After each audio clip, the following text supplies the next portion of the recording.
last night, and I was watching these states that are just historically dominated by Democrats. And New Jersey didn't get called until close to midnight. I mean, think about that.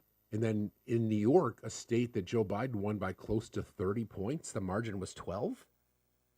They're still counting votes in California. That will take a few days, but you're not going to make up that gap. So again, Americans spoke last night. And what you're going to see today in the right-wing spaces, that they're going to gloat and they're going to cheer and they're going to tell us that we were wrong. And there's not much that we can say other than, you're right. The difference is, though, is that people in our country last night made a decision that the price of eggs is more important than a woman's right to their body. That a gallon of gas is more important than the existence of the trans community. That tough man bravado is more important than suppressing the vote of marginalized groups. That the reality of electing a felon and a rapist is not a deal breaker in our society. I want us to be very, very, very clear that this is a disgusting and sad and horrible moment. But we got to own it because we did not show up. Men in particular did not show up. And that's the reality of the circumstance that we're in. So open space today for people who got whatever's on their mind to get it off their mind, because we got to fight, but we got to accept this. Hi. Good morning. Hi, hold it up. Oh, I don't think I am, because I really wanted to believe in my heart that people were going to show up and fight for us. And I really wanted to believe that we changed enough hearts and minds that we weren't going to be here today, and we didn't. And I know that's not our fault. I know there's nothing else we can do besides what we're already doing, and we're fighting. But I'm just disappointed in the world, and I don't want to go out there, and I don't want to face people because I want to tell everyone to go fuck themselves. I want to tell everyone that didn't vote for my daughter to look my daughter in the face and tell her. I want them to tell her why they thought it was more important to vote for their fucking eggs and their money and their gas and their economy over my daughter's rights. And I had a tough conversation with my daughter last night. First of all, I want to thank Danny and Pickles and Dirty Dan and their team of people for helping us yesterday. I tapped out a little early last night. I was spent. It was around 11 o'clock and I was exhausted. And I was watching with my daughter, and she and I were both getting nervous. And I just decided that I was going to spend some time with her. But I want to thank them. So for those of you who were looking for me late night last night with Pickles, my apologies for not being there, but I had priorities. no. But you're right, Jess. Again, the expectation that we put out there to the world made a lot of sense to us, right? It made sense that, of course, people are going to stand up for rights. Of course, dads and brothers and friends are going to vote for the women in their lives, but they didn't. And the Latino community decided that the disparaging comments that had been said about them for years didn't seem to matter. White women. White women. White women. What the fuck is wrong with you? I don't understand. And we'll get more of the details over the next day or so. They're still counting votes, but it's voter turnout. That's what it came down to. It's voter turnout. So there was enough apathy within the Democratic Party. There was enough, internalized misogyny and racism and sexism that didn't allow people on the left to vote for the people in their lives. The reason, just for you guys in the fucking comments who are dumb, and I get it, you guys are excited that you won, but I'm on camera showing my face crying because I want you to see what your decision has done to people that are of marginalized communities in this country. Not because I want you guys to win, or not because I want attention, but I want you guys to see the pain that we're in today. And I think that's important because I think that you guys don't realize the severity of what's happening here. And you'll see, and I pray for the next 4 years that he proves us wrong. Trust me. I pray that he proves us wrong and that we are all dumb and we don't know what we're talking about. but I don't think that's the case. And over these next 4 years, if everything that we said is going to happen happens, what are you going to say then? Will you apologize to us? Will you say, I'm sorry, I didn't believe you? Will you say those things? No, you just want to gloat in the comments and not realize, I don't care if you don't care about my feelings. I don't care. I don't care. I don't care. And guys, in the comments, we're not beat today. We're not beat. We're just gonna block you. You won't have a space here. This is our fucking space. We spent months creating this space. We spent months in time in this space. And if you don't like it, then fucking move on. Move on. Just scroll off today. Scroll off. Let us cry. Let us say what we have to say. Let us get our feelings out. And we'll be back tomorrow to rip you guys apart for your dumbass decision. And that's how. And just as a reminder, they're going to gloat today, but we would probably gloat too. So that's the reality of the circumstance. The difference is that history will remember this moment because people in our country, and the world is watching, people in our country chose a felon, rapist, threat to national security, pathological liar, fascist wannabe, autocrat wannabe. That's what our country chose, and we have to accept that. That's what America is. We'd like to think America is different. We'd like to think that what we talk about and what we care about seems so logical that we want to prioritize human rights over everything, but that's not who our country is. That's what our country said last night. That's not who we are, and that is the reality. So, and historically, it's not who we've been, who we are. It's not been who we are. We know that historically, we only marginalized communities fight. The majority doesn't. So we know that as a country, we know that history tells us that we don't fight for human rights over what our pockets or our money. But I just thought things were different with this. Yeah, we'd all like to think that. Hang out, Jess. Nurse Linz, how are you this morning? Waking up to a bit of a nightmare. Kind of hope I'm still asleep, but it is what it is, and we've got to keep holding our politicians accountable for their actions, and we've got to keep up doing what we've been doing and advocating for what we've been advocating for. And big hug to you, Jess. I know this is tough, and I hate to say I don't get emotional much. Probably my years in emergency and trauma nursing, I don't. I've turned them off. But it's a sad day, and I don't. And as Jess said, I hope the other side is wrong, and I hope that what we're fearing to happen won't happen. I personally am afraid I'm going to lose my job. I'm a federal worker in one of the departments that is most often has funding cut first, and I am in a new program, so my job is definitely at risk, and it hurts no one but my patients.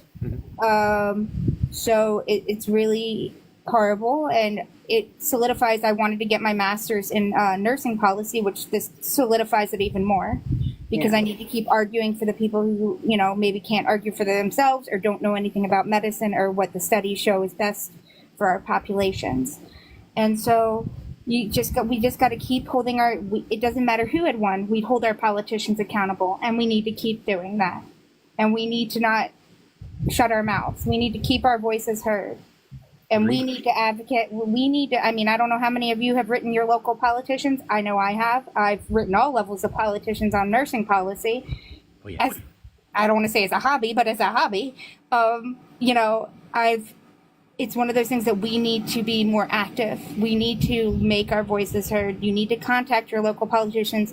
Despite everything that's happened, that's horrible, I have to say I am proud of my state. I live in Maryland. We elected a blue senator, which I was actually really surprised because it was our former conservative senator or governor who was loved by everybody on both sides. So I have to say our Democratic Senate candidate did not run a good campaign. So the fact that she won and we actually put AB in our state constitution. These are the things I have to say. I'm proud of my state. We came out blue. We did what we needed to do to protect the people within our state.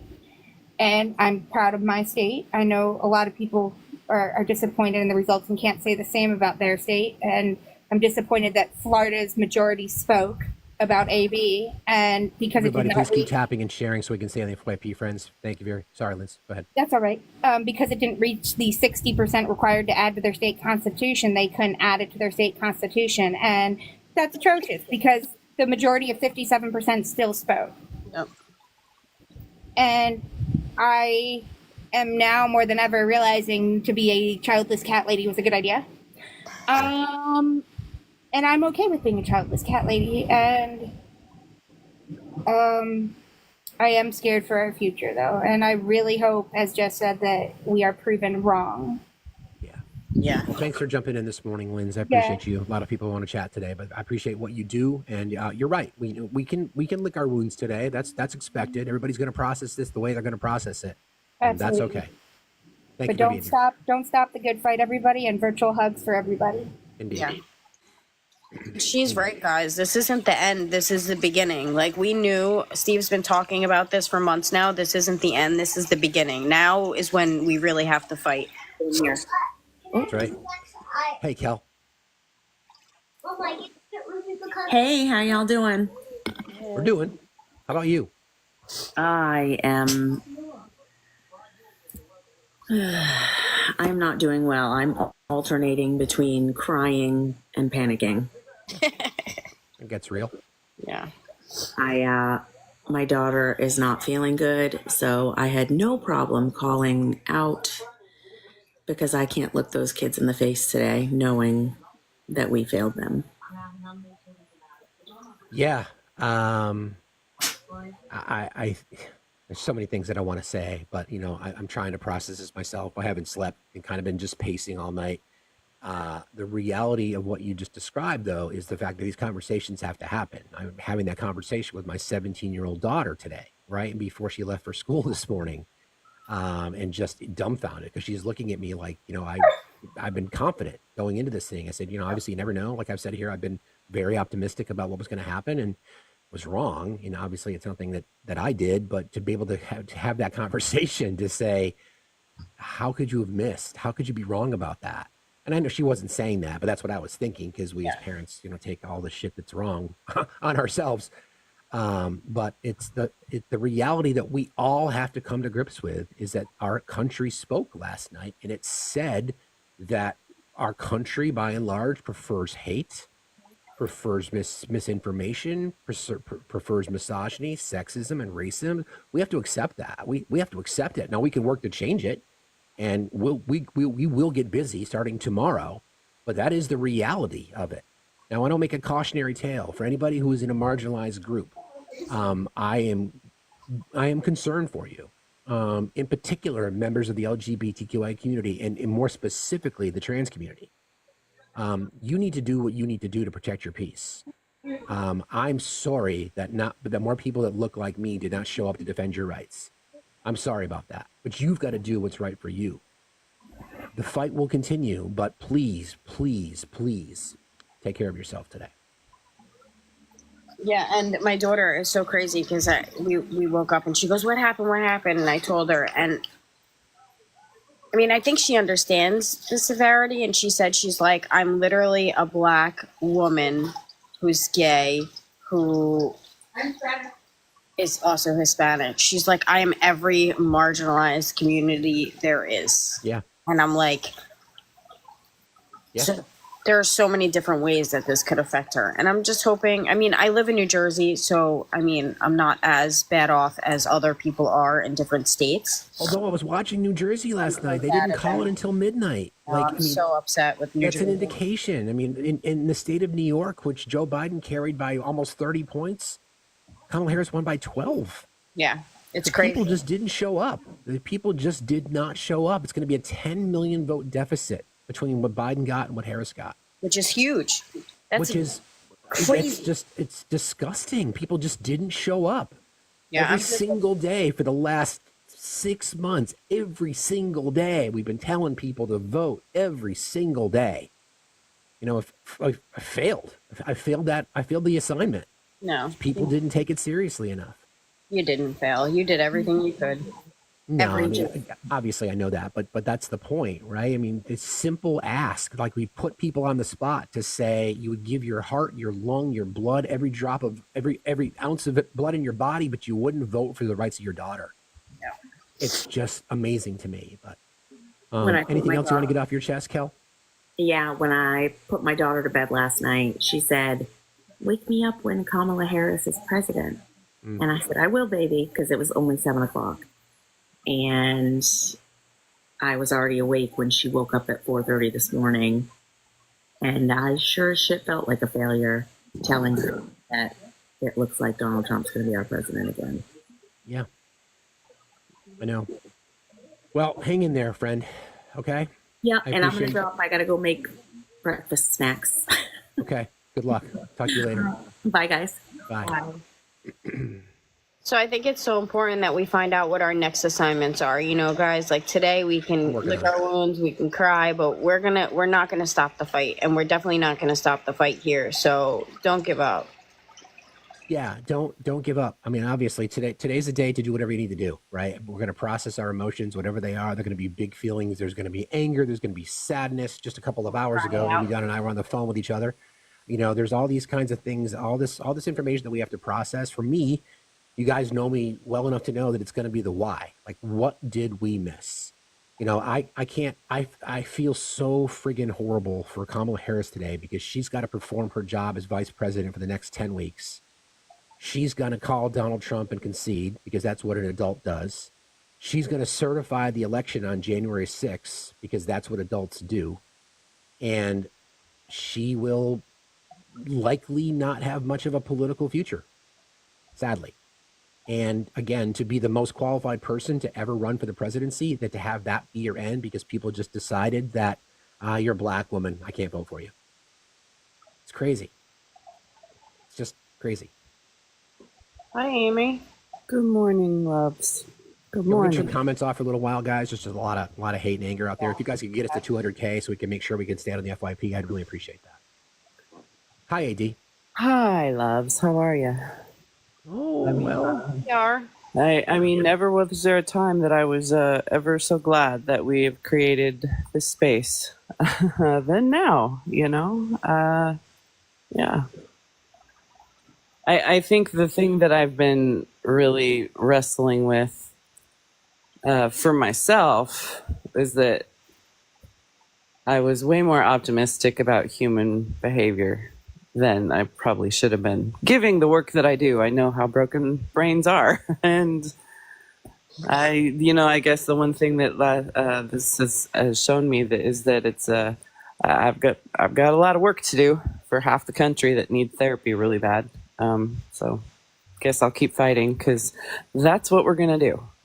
See, So. I hear what you're saying, AD, but I'm going to push back only to say that they made a decision, a conscious decision. They decided that hate, anger, vitriol, misinformation, lies, sexism, racism, all of those things weren't deal breakers. Exactly why. Yeah, I know. So maybe it's not a question of their brains being broken. Maybe it's just that's just who they are.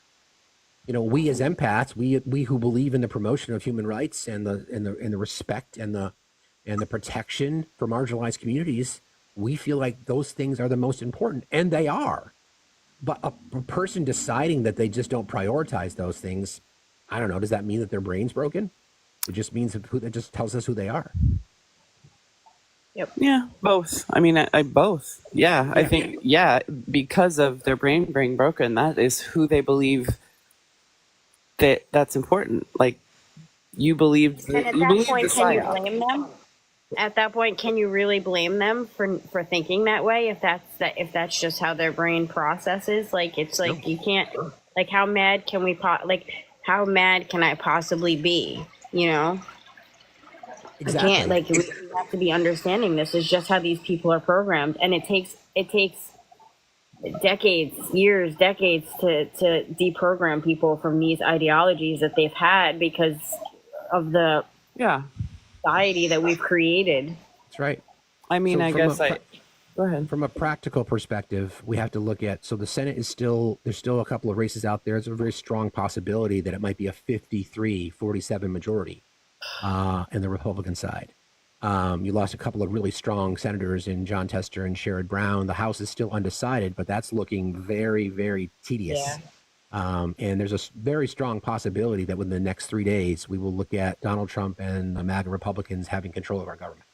That's the reality. Guys, comments come back at 200,000. And also, if while you're tapping the screen, you could just send a heart me, that would be amazing. Yeah, I'd appreciate that. Yeah, I think more than anything, really, like, when Sherrod Brown lost, that was kind of the, that was the thing for me. I really was like, wow, okay. I was shocked. I actually knew it when Trump won Florida by the margin that he did. Yeah. And I'm like, okay, that I was like, okay, there's something going on here, because you would expect a change with the Latino vote, but it obviously didn't pan out. I mean, Rick Scott won by a massive margin over our friend Debbie Murcassel Powell. And then you started to see some of the underperformance in communities. And I'm thinking, all right, this is going to be a bad night. Yep. You could tell. I still had hope. That the ground game in Pennsylvania was going to be sufficient, but it wasn't, because people just didn't vote. They just didn't show up. Millions of fewer votes. And that's the whole ball game. We've been saying this from the beginning. Democrats show up and they win elections, and you didn't show up and we lost elections.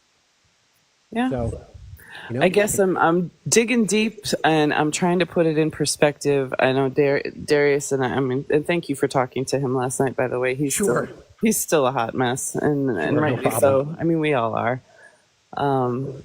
But we talked, and I said, putting it in perspective. I know this feels really, really dark. I know that it does, but I'm pretty sure if you were to tell Martin how mad and upset you are, if you were to tell Medgar how mad and upset you are right now, if you were to tell Alexei Navalny how mad and upset you are right now, they would look at you and like, this is amateur shit if you think this is hard. Right? Like, let's be real. I mean, okay, so, I mean, yeah, this sucks. This is what Kamala was talking about when she said, we will win. Like, we will win. I have to keep believing that. Good morning, friend. How are you? I'm angry. Yeah. That's a real emotion. But you know what? I mean, this is who we are. Exactly. I mean, and I think if you spoke to any Black American, especially Black women, they could have told you this. This is who we are. Yep. As someone who is not Christian in this country, I know this is who we are. I've seen it my whole life. And the folks in our little community here give me hope, because I see educated people. I see people who have apathy and concern for other people. And for some reason in this country, that's gotten lost. You and I spoke last week a couple times, and I mentioned 1930s Germany, and that's been my concern the whole time. Is one of the biggest driving factors, and I think people forget this, is it was economy. Germany had fallen apart, and people were desperate, and we have such a lack of education in this country that people will look at their pocketbooks and say, oh, well, everything's really bad right now, but they won't figure out why. They won't take the 2 seconds it takes to look up and see, this is why, this is what's being done. Are things on the rise, or are things going down? And I really feel like when it comes down to it, that's what, and you said it right off the bat. You said exactly what I was calling in to say was, we care about the price of eggs more than Jesse's rights, more than Amy's rights, more than your daughter's rights, more than goodness and decency and just basic kindness. It's a shame. It's a shame where we are right now. I want to have more hope, and I have hope because I know there's people like you. I know there's people that want to keep fighting. And I have to go run a network call here in a minute, but to the woman who called yesterday about how white women weren't getting enough credit. This is why you don't get credit. Yep. 50-something% of white women voted for Donald fucking Trump. Exactly. This is why you don't get credit. Exactly right. That's all I have to say. I'm going to be watching today. I couldn't. Yesterday I just didn't watch anything. I put on Friday Night Lights on Netflix and just watched it all day because I had a really bad feeling and I was really hoping I was wrong. Yeah. I'm going to be mad today. You know, Jesse, watching your emotions, I get you and I feel you. But I also know that you're the type of person who you're going to be sad today. Tomorrow you're going to wake up and you're going to say, okay, what needs to be done? And like you said, if he does a good job for the country, awesome. Yeah. You know, fantastic. That's what we want. We want our country to go in the right direction. But we're also going to stand up and we're going to fight against the stuff that we don't want to happen. That's all I got to say, Steve. I got to drop. I got to do this network call, but I appreciate the time, buddy. See you later. That's right. We will fight and we will do what we do. And that's exactly how we're going to move forward. Today's a day to kind of reflect a little bit. My brain is already firing without sleep. And I'm just all the things that I know that I want to be talking about, and we will. Good morning, Cheryl. Good morning. I'm devastated. Devastated. Yeah. Mm-hmm. You know, they don't seem to understand what hate is until they feel it themselves. They don't seem to understand what being marginalized is until they feel it themselves. And so I think at this point, since we've tried the other way, if you can't beat them, join them. Mm. And I hate that. I mean, because that's just goes totally against everything that I believe in. Then don't do it. But if they want then hate, don't do it. If they want understand. hate, then I guess we should give them hate so they understand what that means. But Cheryl, think of it this way, right? I understand your frustration and your pain. I can hear it. I can feel it. I can understand what you're saying, but that's not who you are. The sad part about what we learned last night is that people that chose Donald Trump, that tells us who they are. But who right? I am became nobody last night. But you became nobody to them, but you're still somebody to somebody. Because if we lose our democracy, and that's what it looks like we're fixing to do, women lose all their rights, all of them, all the ones that people died to save and create. We lose all of that. And Cheryl, I understand your pain. Trust me, I know. I have been devastated all morning. However, I do know that if we stoop down to their level, then we don't have any fight anymore. No, we've been saying that. We've been saying that for decades. And you know what? It's done us absolutely no good, because we now lose everything that we ever fought for, and it meant nothing. It meant nothing. It meant a lot. It meant a lot to me. Yeah, it did mean a lot, Cheryl. But look at the women that it meant nothing to, and they voted for that piece of shit. And I hate to say that. I really hate to say that. But that's what they decided to do. And so if that's what they want, I think maybe that's what they need to receive. So they can understand it for the future. Because that's the only way that they ever understand it, is when they feel it for themselves. When it affects them. Yeah, that's the problem with the patriarchy, though, is that it doesn't affect the patriarchy very often. It just doesn't. But I appreciate you jumping in, Cheryl. I would ask that you allow today to happen, work through all of your feelings. But if the events of last night cause you to live in hate, that would be more devastating than the results of the election.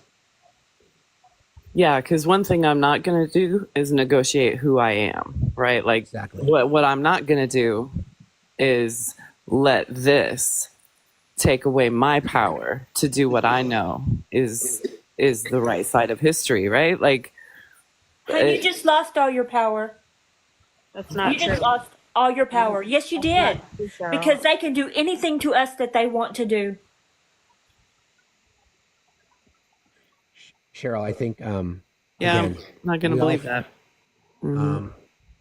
Just, and I get her. We're gonna today. Just FYI, everybody, please F1. Can you guys turn the comments back on, please, and put F1 in the chat? Everybody, F1, F16 in the chat, please. I would really appreciate that. And everybody, please tap like crazy. If you want to have this space today to talk, that we all need to work together to try to make sure that we stay on the FYP. So everybody, F1 in the chat, F16 in the chat. We love the TikTok shop. You guys know the drill. And I understand her pain. And here's what I'm going to say to the chat who's listening. I understand that anger and that frustration. Trust me, I have it. Like I'm on camera today so that you guys can see the pain, so that maybe that will like somehow touch someone and say, oh, wow, maybe we did make a bad choice. Not that I ever think I have that much power. However, if we stoop down to their level, then we don't hold a leg in this fight to hold them accountable anymore. That is my full belief. Like, I can't be this person and then you're being the same person, and then I'm yelling at you that you're being a shitty person, meanwhile I'm being a shitty person. And I understand the frustration and the anger and the rage and where that comes from.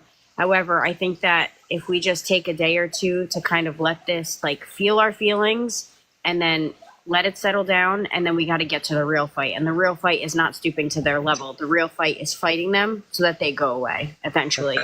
That's right. They wouldn't quit. They wouldn't quit if we did. For 4 years.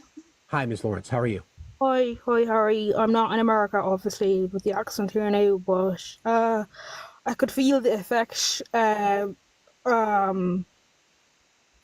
women's autonomy being ripped out of my chest, really. And I know that this is not going to faze me one bit at all, but I was disappointed once again with the collective of white women having to vote for. I think white women just have to learn the hard way. I don't know whether it's it's a security of having to feel like, well, being open the hierarchy of I suppose in every factor, whether it's beauty, whether it's protection in itself, with your male counterparts, that you think that you get alleviated by your right as a woman is going to be put up high. But darling, I honestly I don't know what to say. I really don't know what to say. I think you said it. Maybe when you're rejected several times from the hospital, when you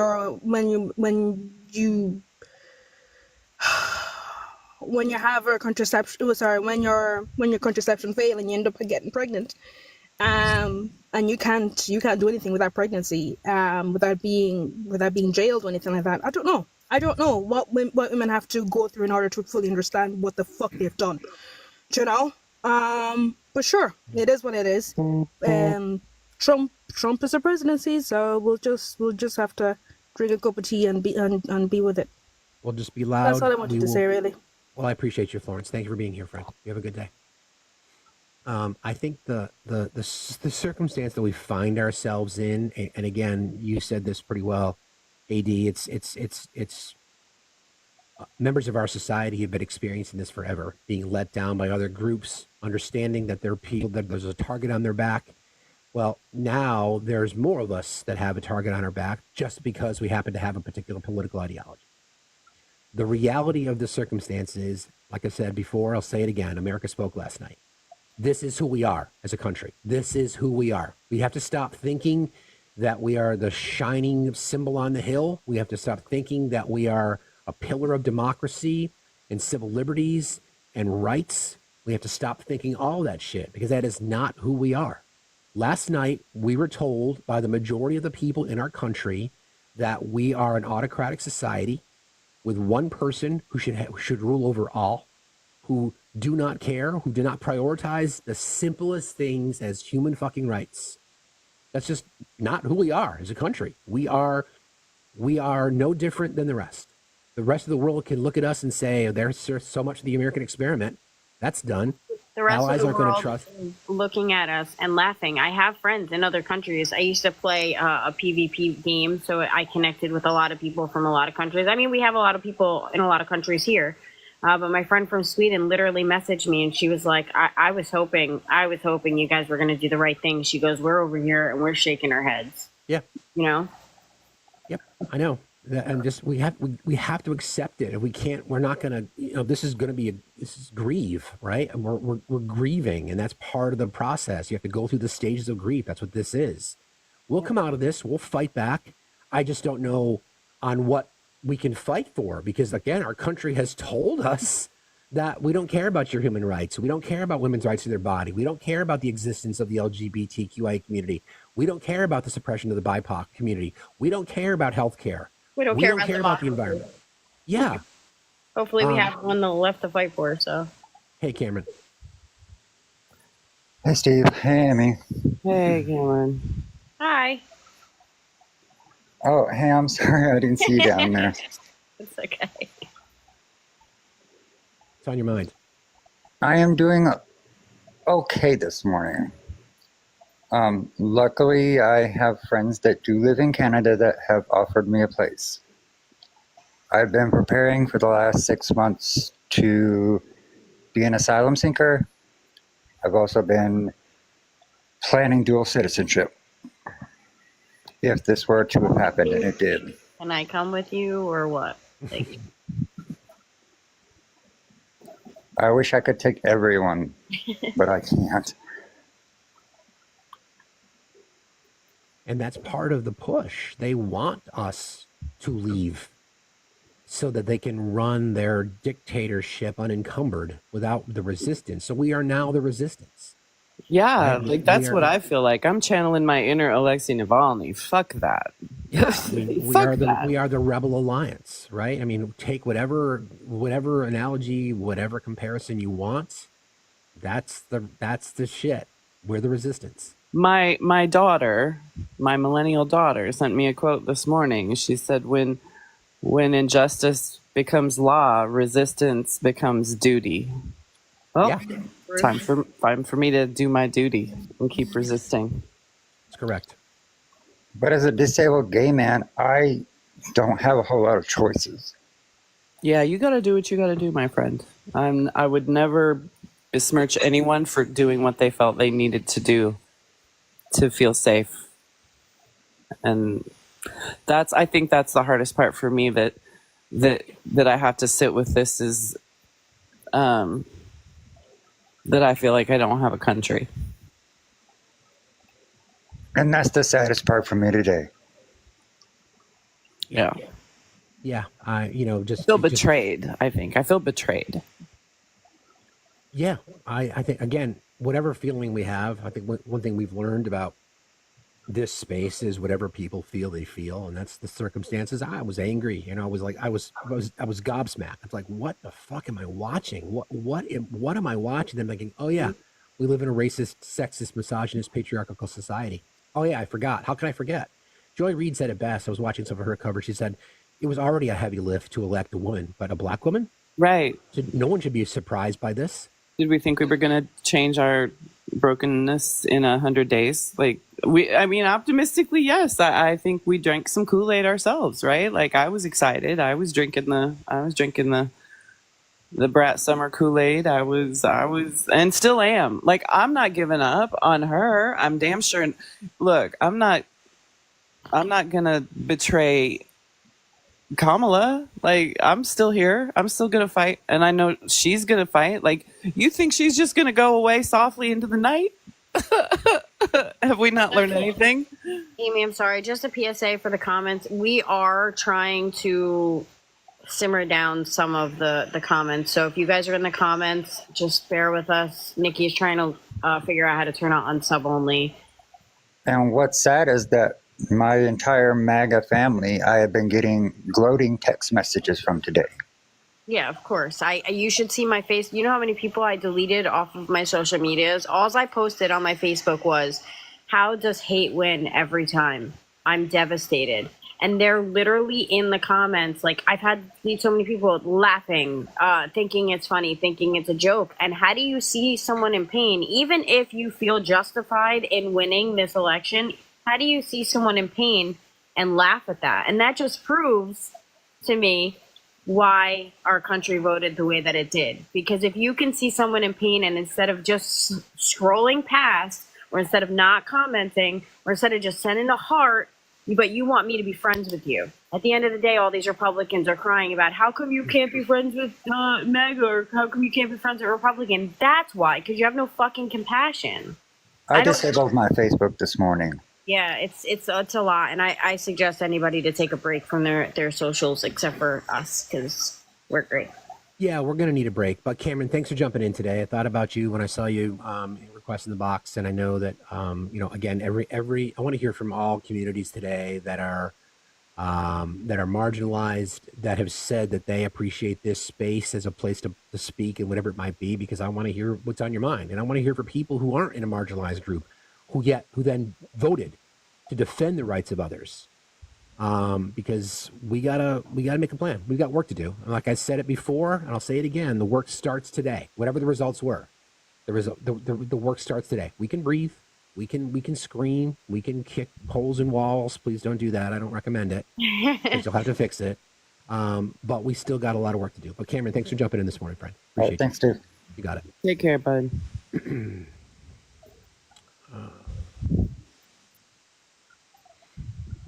Let's check in from across the pond. Hey, beloved.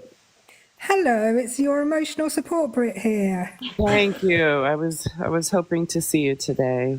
You're welcome. Do you know, I walked into work this morning and I work with probably, I don't know, 50, well, at the time I come in the morning, there were probably 50 other people at work. And every one of them in our meeting this morning, we have a meeting every morning at 8 a.m. And every single one of them said, what the fuck has the United States just done? Every one of them. Mm-hmm.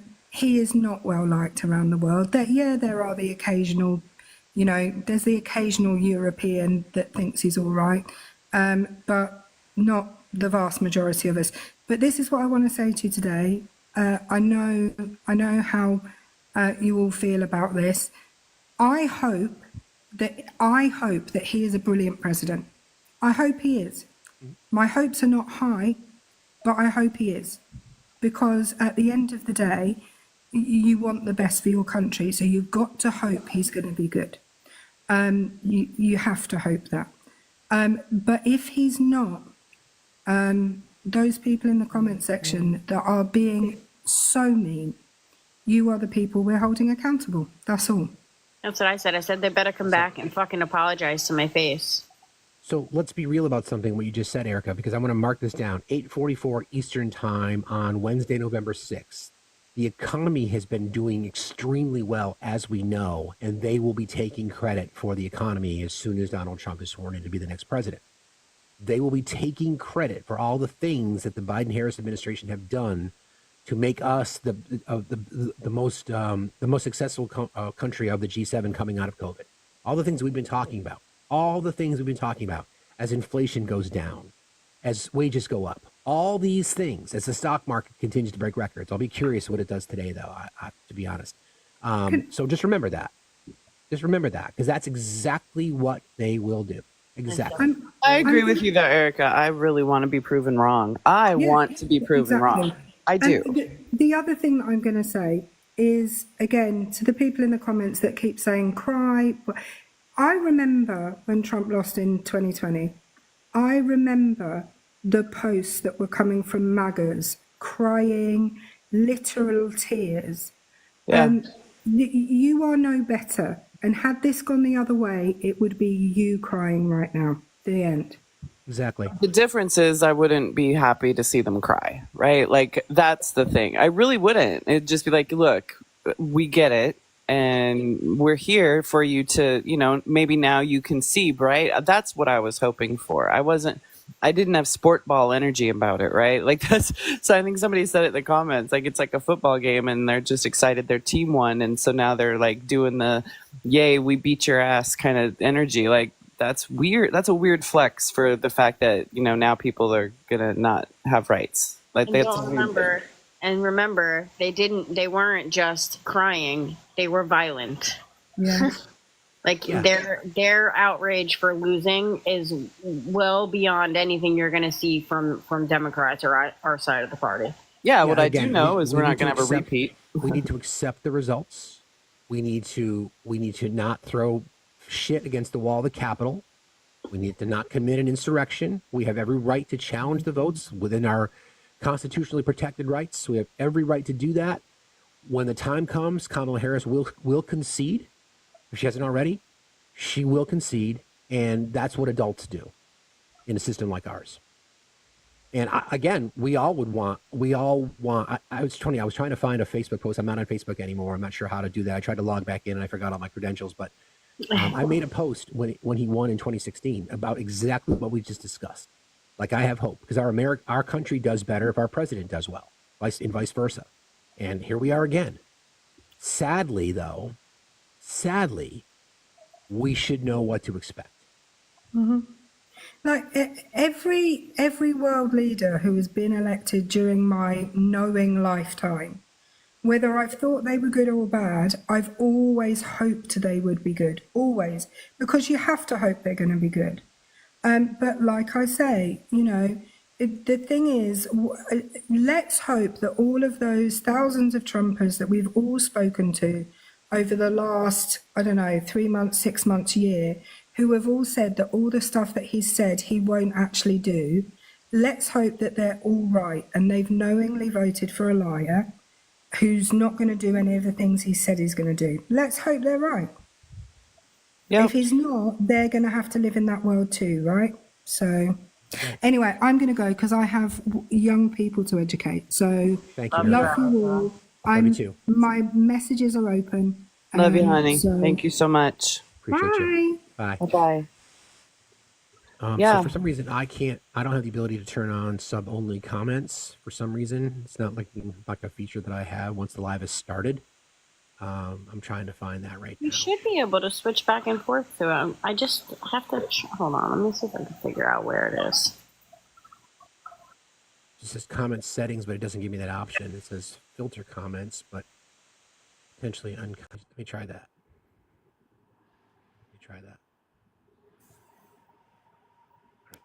Anyway. All right. I'll bring up Olive. Everybody, please consider contributing to the gifting goal so we can stay on the FYP today. We'd really appreciate that. Please consider subscribing to our channel. All kinds of information. Like I said, the work's it hasn't even started yet. A lot of information in our Discord. Please consider joining our Discord. If you'd like to contribute to the channel, you'll find my pay apps that are in my bio. Thank you all very, very much. We were in a subway, but again, thank you guys for being here. Hi, Olive. Hey. Hello, beautiful. How you holding up?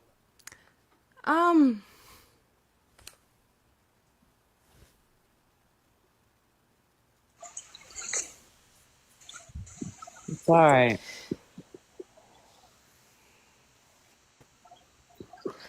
Yep. Yeah. Yeah. Yeah. Yeah. Yeah.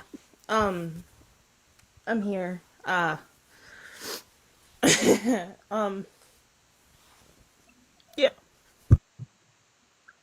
Oh, I don't want to cry anymore. Yeah, I know I already did enough last night. I think the biggest thing right now, and you even said it in the Discord, we're dusting ourselves off, and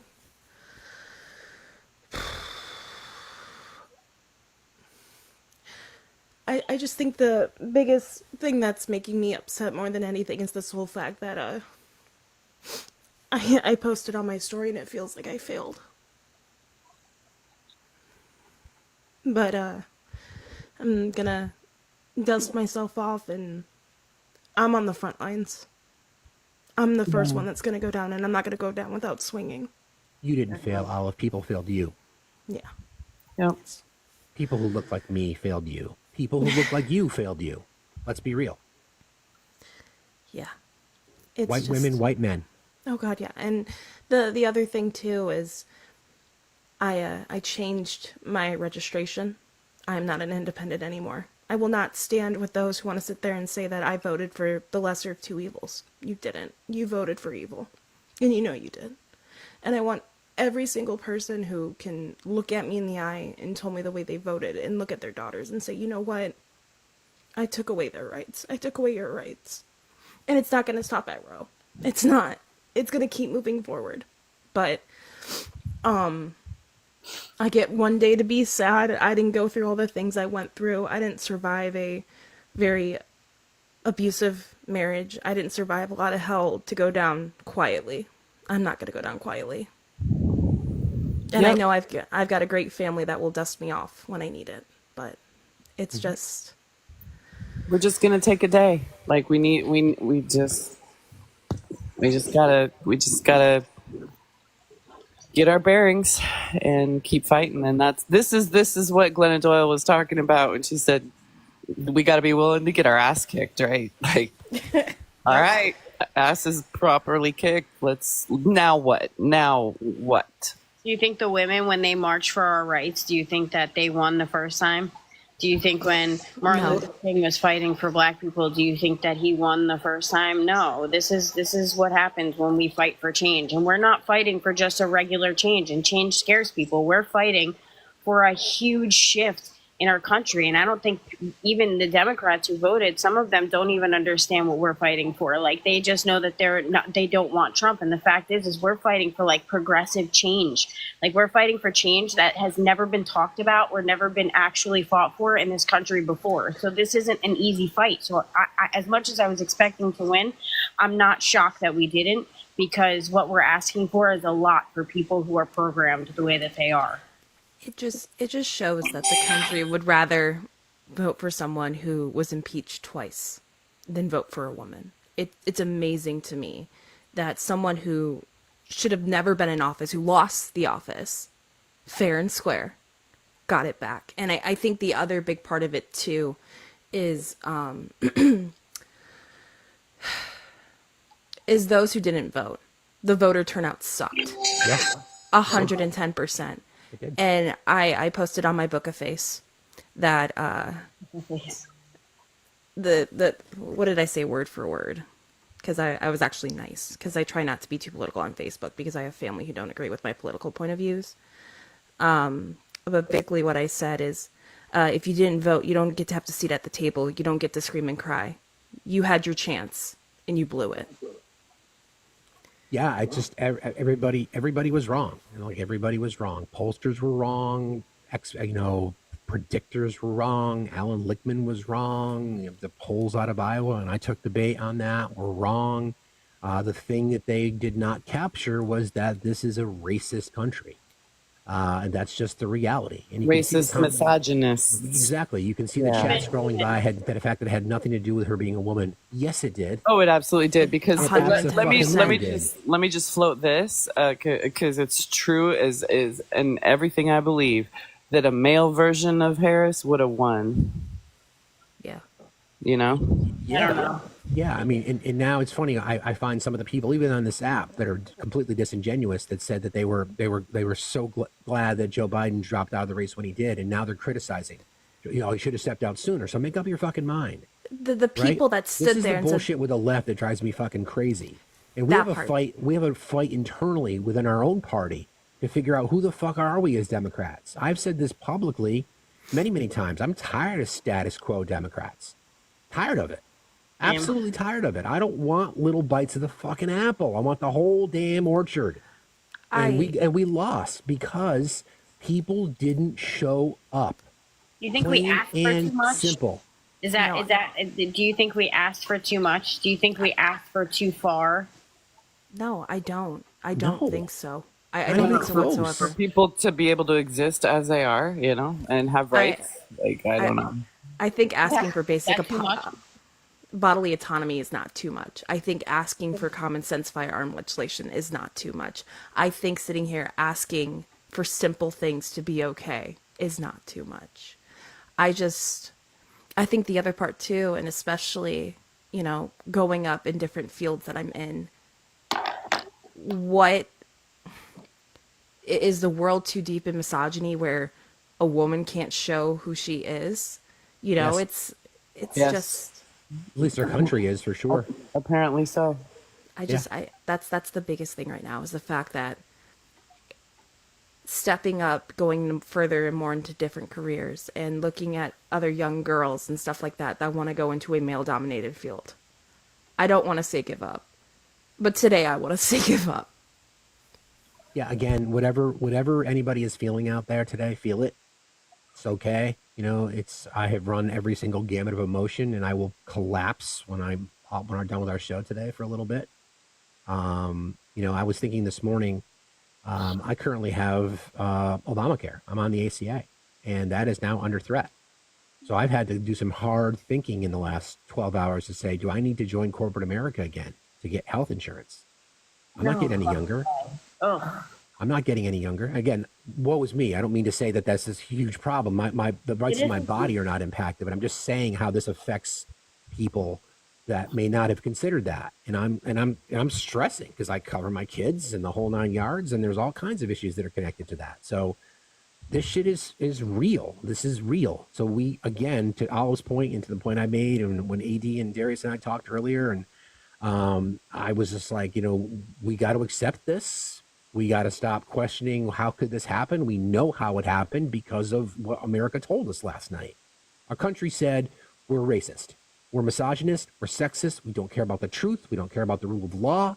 We don't care about criminality. We don't care about morality. We don't care about character. We care about the price of a gallon of eggs, right, Jess? Gallon of eggs did it. favorite. Hi, Amber. Good morning. Good morning, love. I love. How are you doing? Women's back on at 500,000. Okay. Yeah, friends, we turn the comments off for a while. We're getting slammed by what we'd expect today. We'll turn the comments back on at 500K. Thank you. I'm trying to figure out how to turn on sub only. Yeah. Well, I can figure. Go ahead.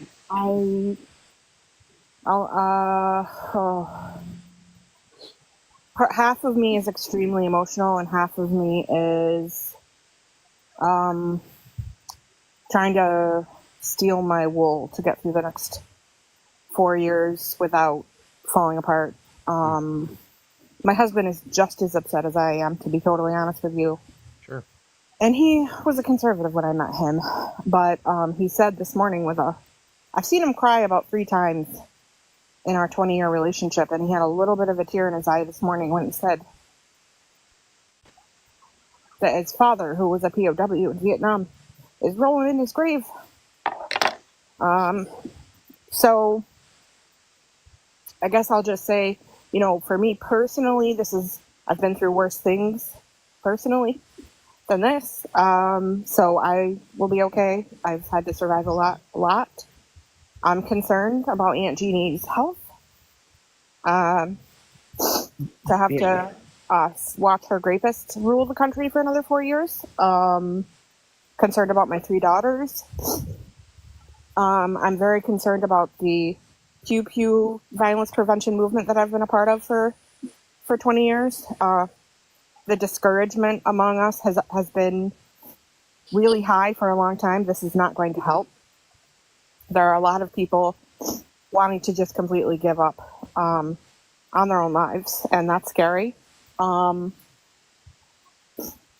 I will say that at some point yesterday morning, a dark, ominous knowing came over me, and I disengaged totally from TikTok. I didn't go on any lives yesterday. I was supposed to appear on a live last night. I didn't.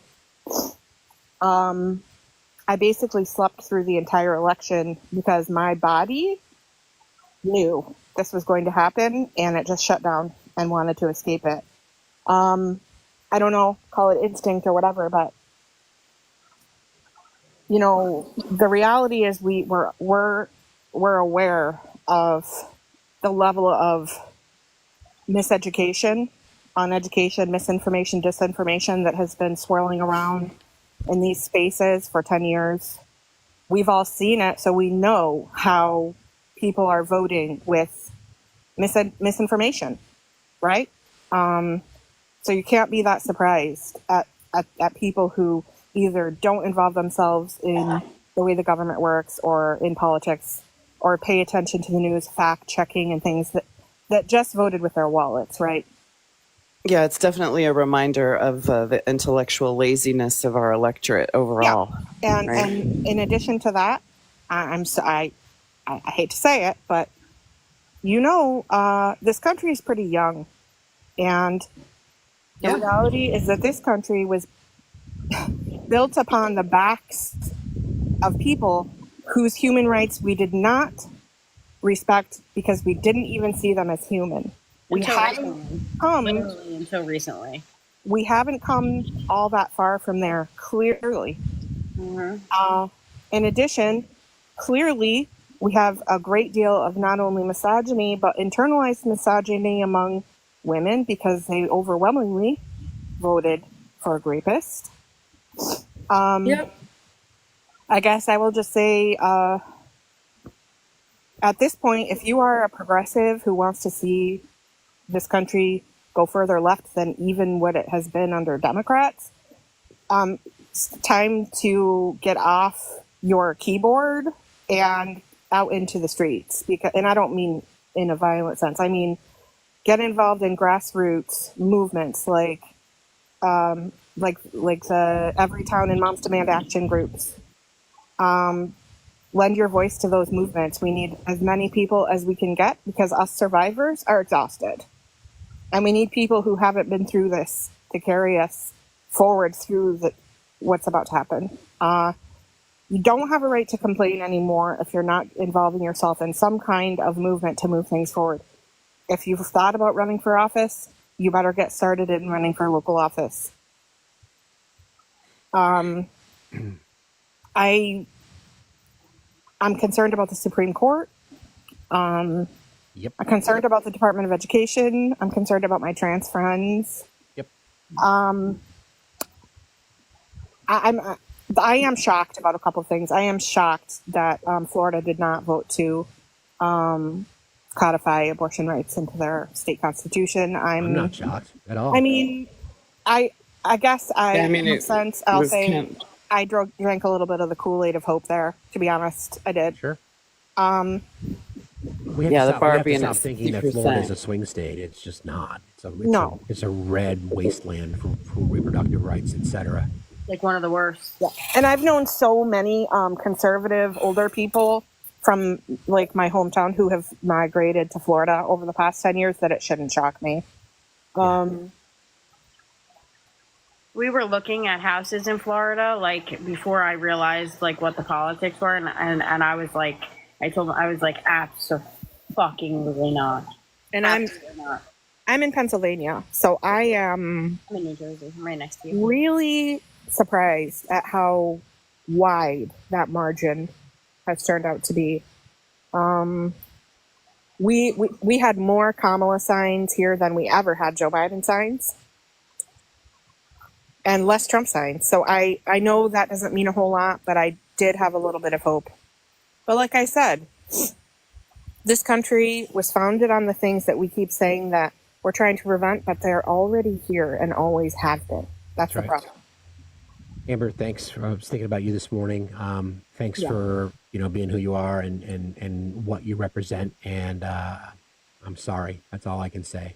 Yeah, I'm sorry too. Amber, can you do me a favor? Can you post some of those organizations for people who may want to get involved but don't know how to get involved? Do you think you can do a little bit of a PSA in our Discord? You are in our Discord, right? Yes, of course. Yes, absolutely, I will. And I would say most importantly right now, since there's not much else we can do in this moment, don't give up on who you are. Don't abandon the empathy that you possess just because this happened, because we need it more than ever. There are people around you who are suffering more than you, who need to see you not give up on the empathy you show to other people, the kindness and good deeds that you have done. You need to keep doing them, and even more so, because people are going to be suffering. So please don't give up who you are. I'm not going to, as angry as I am. That's right. Continue taking care of people, and you need to do the same. Agreed. Thank you, Amber. I love you, friend. Take care, Amber. We love you. Bye. And that's so true. And going along with the line of that, like as victimized as I feel, as hurt as I feel, there is always somebody who is worse than me or is more marginalized than me just as a woman. So like they do, people do look to us. And I think it's important we also remember that today is fine, but like then we need to get on the fucking ball and we need to start rolling. We need to start making change. Right. Like it's just this is just par for the course of what you have to do when you're fighting for stuff that matters. Again, the people that have unalived for the fight for justice would be laughing at us being all, clutching our pearls about this. Like, get up, get back the fuck up then. Like, this is how it goes. This is what it is. Good morning. Welcome to the fight. Good morning, my friend of the people. How are you today? Hey, Facts, how you doing? I'm great. I'm good as I could expect to be. How about that?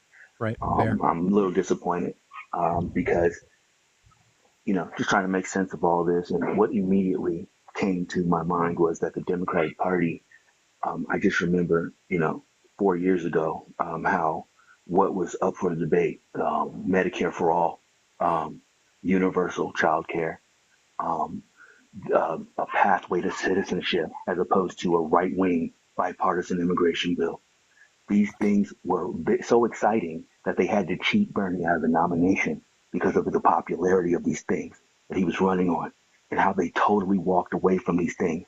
And that when Kamala Harris got the nomination, though being perceived as a little bit left of Joe Biden, she turned to her right flank to try to peel votes off of Donald Trump. You're not going to outright the right. You have to turn the Democratic Party. Take this as a lesson. Donald Trump got the same amount of votes that this year that he got in 2020, the same 71 million. People did not come out for your message because you did not turn to your left flank and invite them into your supposed big tent. And this falls directly in your lap. You already knew you were going to lose white men, and the battle for white women was going to be wherever it landed. But that's not the coalition that you built in 2020 that defeated Donald Trump. And you turned your back on that coalition, and this is what you get. Until the Democratic Party gets real about what the people actually need that meets their material conditions, and gets away from playing team sports by trying to say, well, we're not as bad as Donald Trump. People already know that, but people are concerned about economics. And guys left the Democrats left a lot of economic issues. They left a lot on the table that they did not address, and they did not do a good job of conveying that message. And when you combine that with the absolute debacle in the way that they handled Gaza, when you combine those things together, people do not want to come out and vote for you. They would rather just stay at home, even though and that is a disaster. When you don't get your message across the right way, you're going to see how much of a disaster this is when Thomas retires, when Scalia retires, and we have a conservative Supreme Court for the next 40 to 50 years. It is absolutely the worst case scenario for the Democratic Party, and they need to show the fight. Yeah, we're gonna all fight. The fight was for me, was the same no matter who won. I was fighting to pull them to the left. Kamala, I'm trying to pull her to the left, and Trump, I'm trying to pull him to the left. But I want to see the Democratic Party get out there and start to fight for the people that they were always supposed to serve, or the people they say they serve. I don't entirely disagree with you. I think the thing that is not necessarily getting enough in your absolute awesome takedown is the fact that Kamala Harris is a black woman. I think that is a massive factor, because I think if it were someone else within the party that had the same platform, protections for the middle class, the same resume, investments in the middle class, lower taxes for the middle class, opportunities to buy into homes, opportunities for small business entrepreneurs. Those are, I mean, as a progressive, those are things that I like. So I hear what you're saying, but I don't think we can, have this conversation objectively without recognizing the fact that Kamala Harris is a black woman. Well, I think that's what he's saying. I think that she's a black woman, and I think he's saying that she focused so much on the minority groups and didn't realize that you lose white men immediately just by being a black woman and running because of the racism. And she didn't focus on that. And I think it wasn't a dumb move to not focus on that, because that's, but I get what I understand. I think that's what I hear that he's saying. Well, I agree with you. Facts. We cannot overlook the fact that she was black and a woman, right? Both of those things. But yeah, her response to that and understanding is not to turn to the right to try to peel off votes from Donald Trump. That's not going to get it. That's not going to build the coalition that you need to rule with a mandate.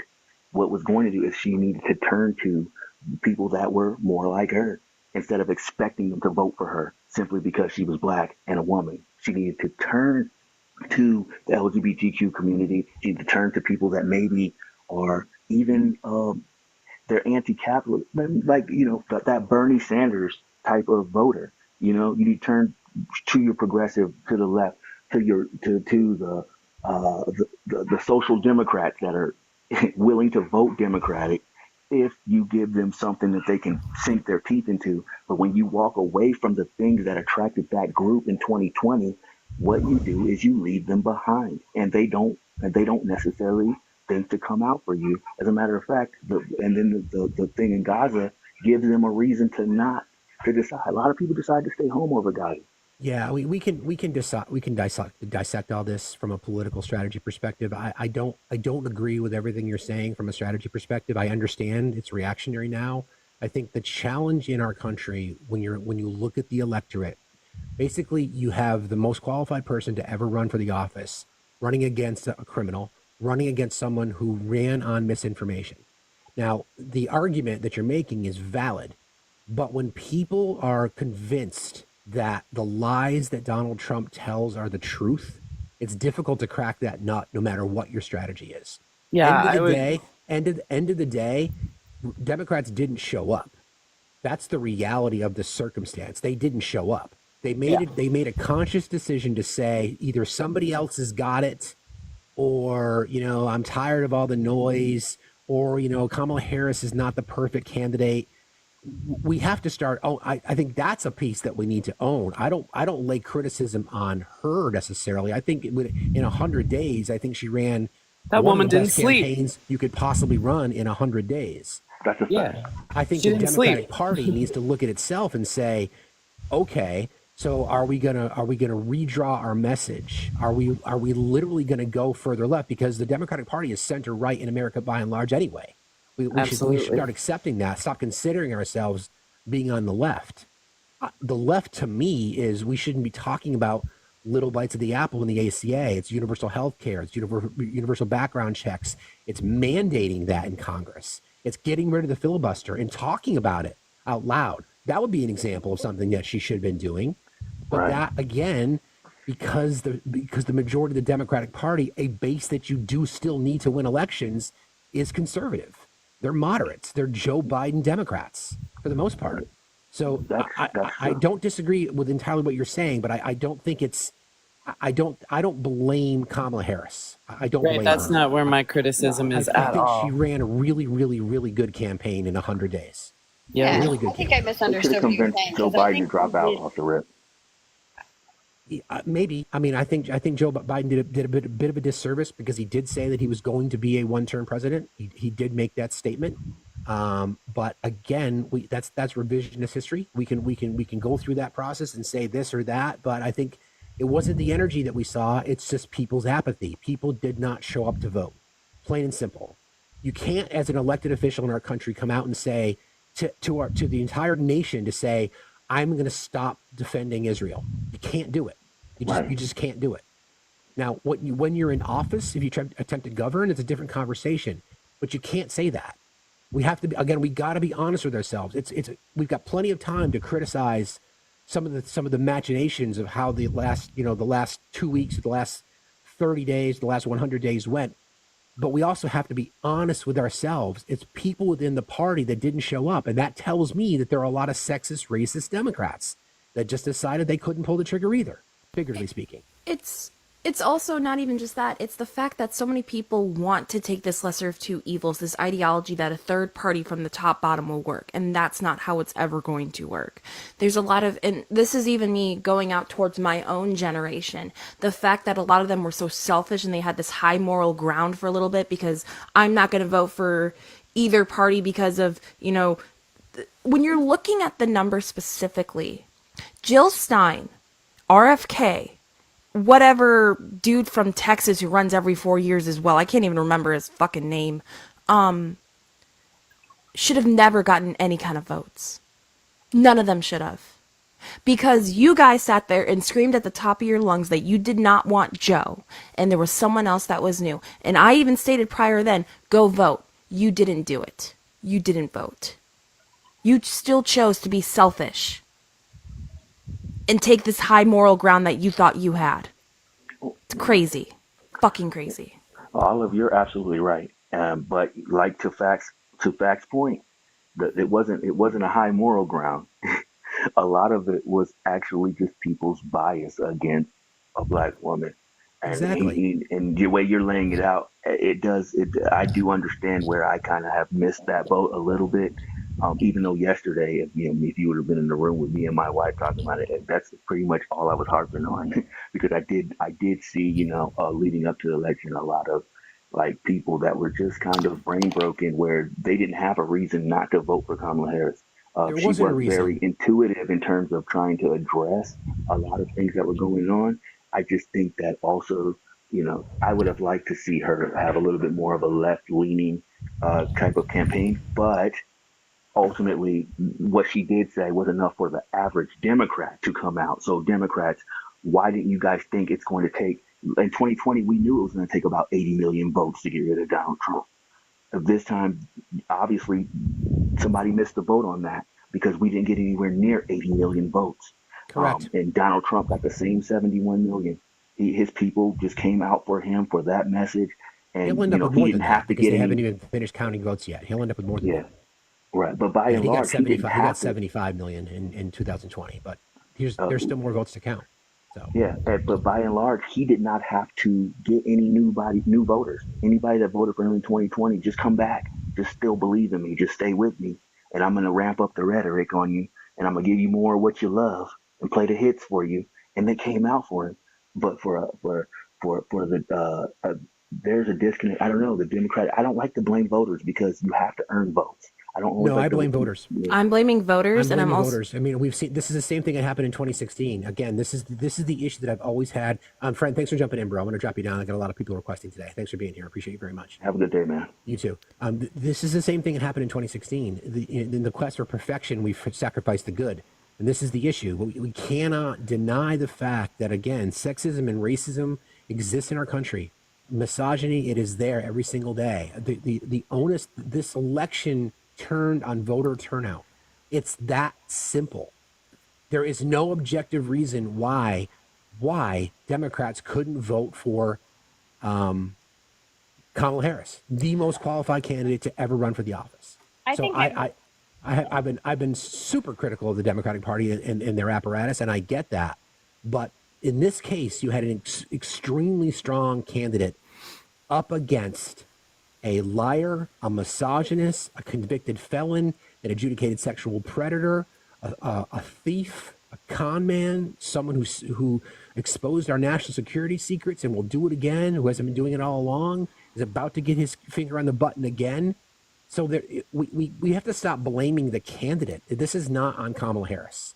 It's not. It's on the voters. Steve, the thing that's making me more upset is the fact that, especially when the numbers were showing that it wasn't going to go the right way, she called off. She didn't even talk to supporters. I don't know if she's said anything recently. I have not looked at Twitter. I haven't looked at anything.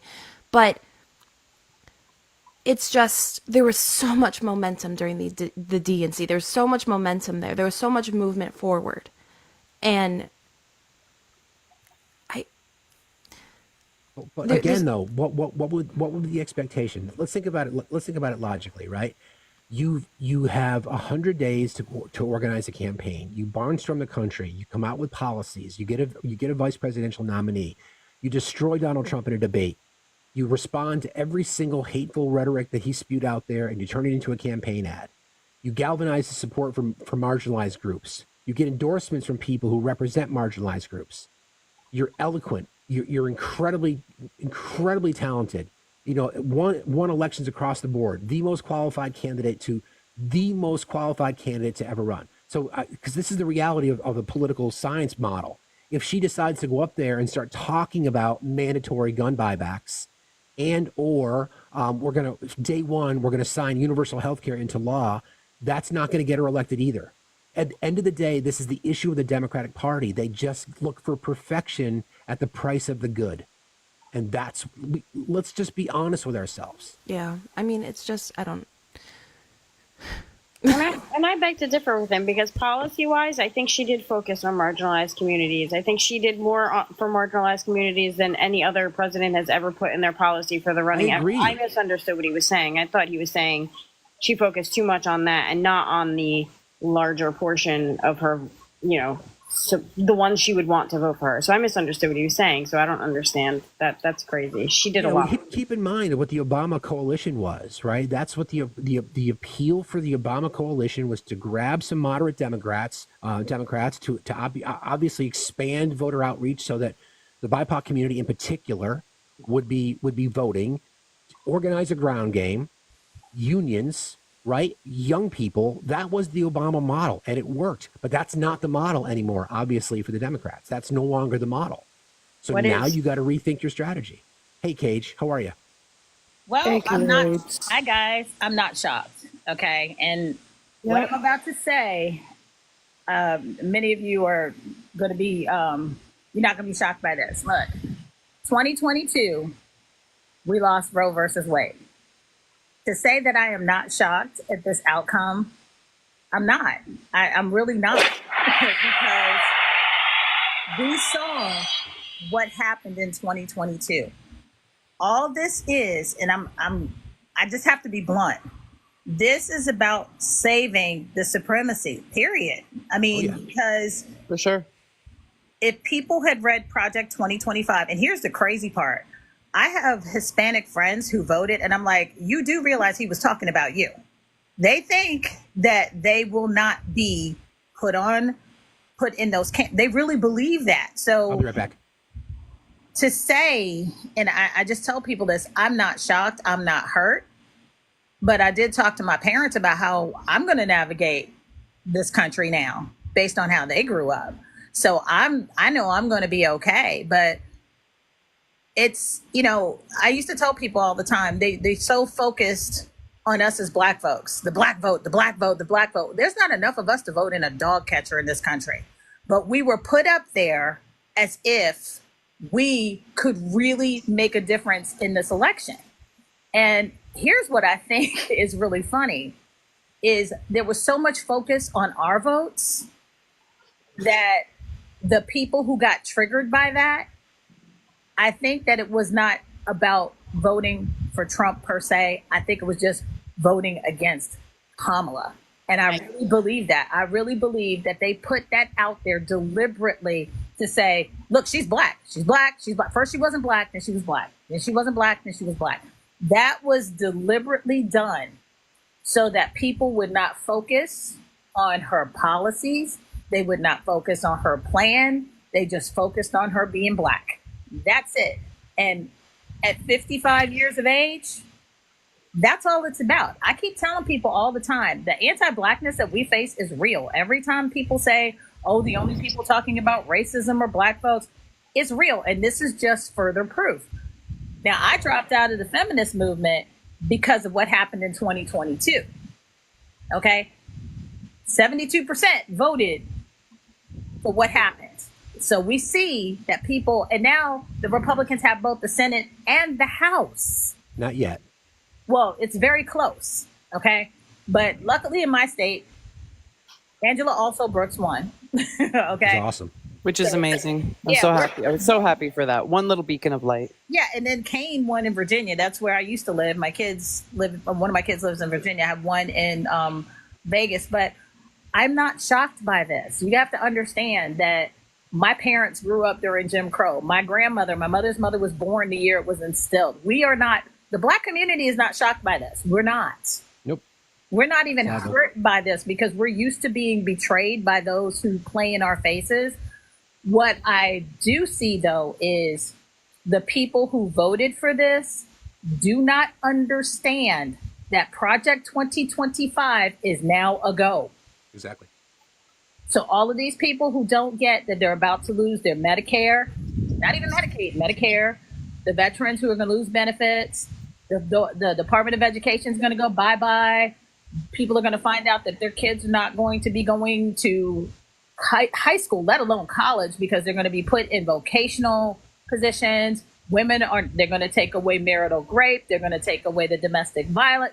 This is bad, not just for people who are anti-black. This is bad for everybody. And when it hits all the Trumpers that are in here right now, hold that thought. We'll talk to you this summer once this stuff has been put in place. That's right. and you're living under it. Talk to us then, because right now you're gloating, and those same people who are cheering are going to be crying when you find out that, yes, he was a part of this. Yes, they're going to instill this, and you all wanted a dictator. And they better apologize. That's right. That's my Thanks, thing Cage, today. for jumping in this morning. Thanks, You guys Cage. have a great day. Thanks. Bye, Cage. Yeah, you know, I don't know. I think they're okay with it. Like they want the autocracy. Like they want to be ran. You know? I don't think they know what that means. I think maybe they think in their brain that they're okay with that, but I don't think they really understand the severity of what that is until it actually comes into play. I want to go back to what I was just saying too, and not to dismiss what part of the people had said, but the reality of the circumstance is that the deck was already stacked against her, Kamala Harris, as a black woman in America. The deck was already stacked. It's easy. It's super easy to criticize. It is super easy to criticize.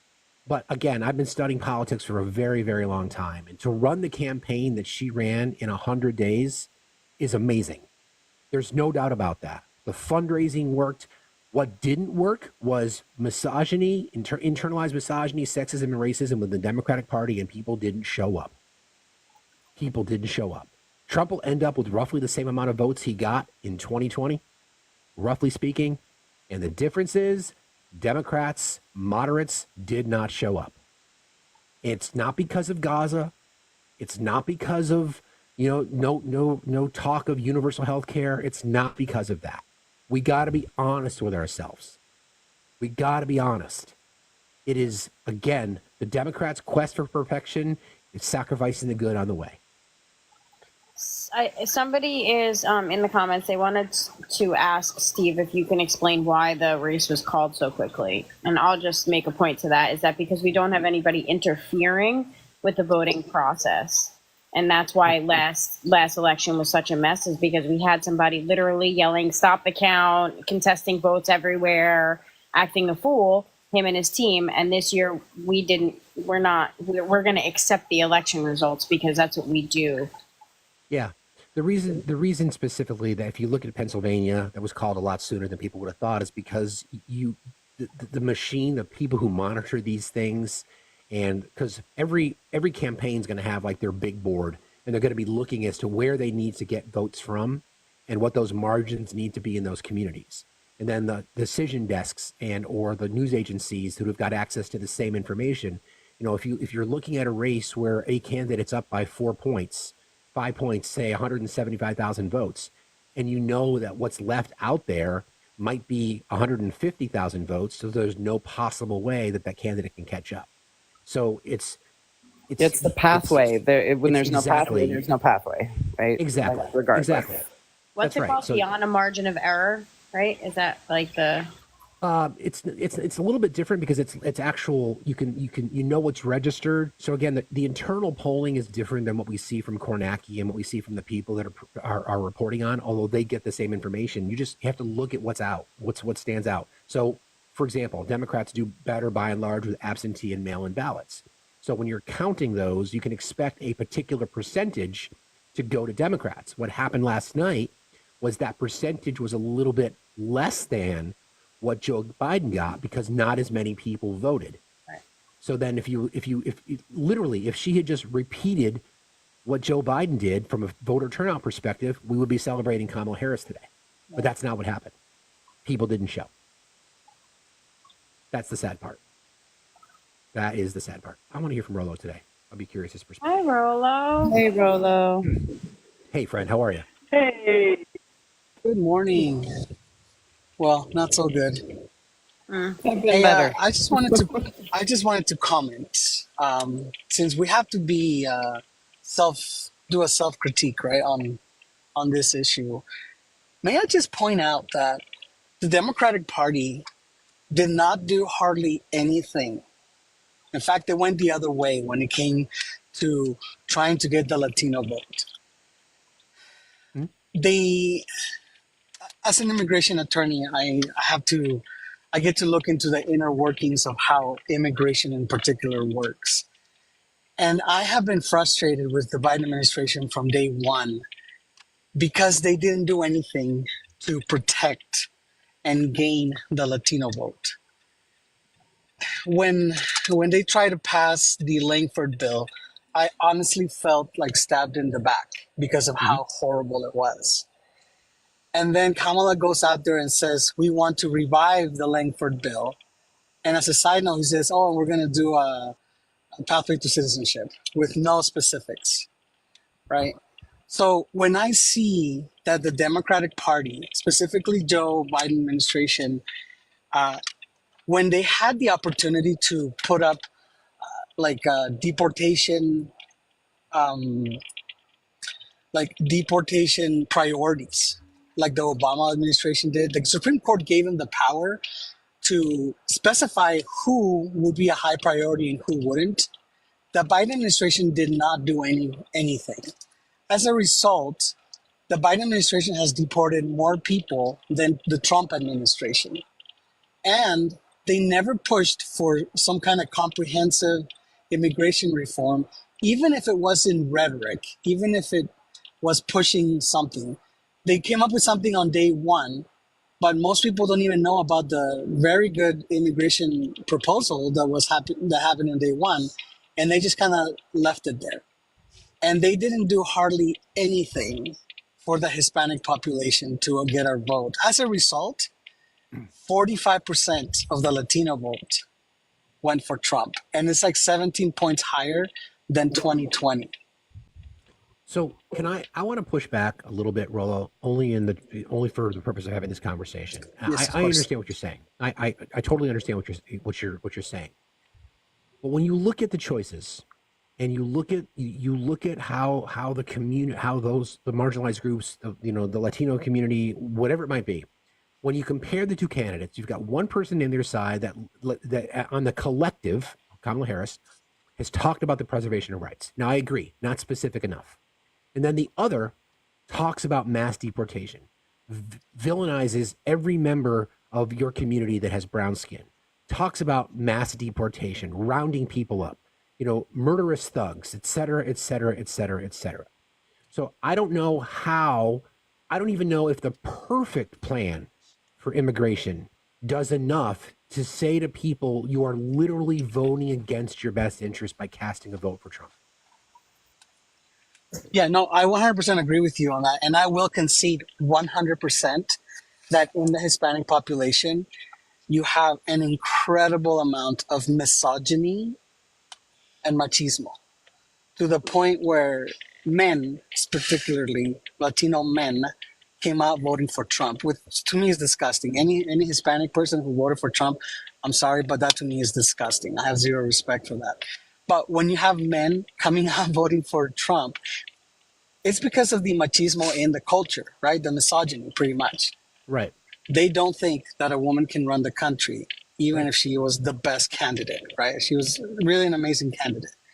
So I do concede that, right? And that doesn't compute.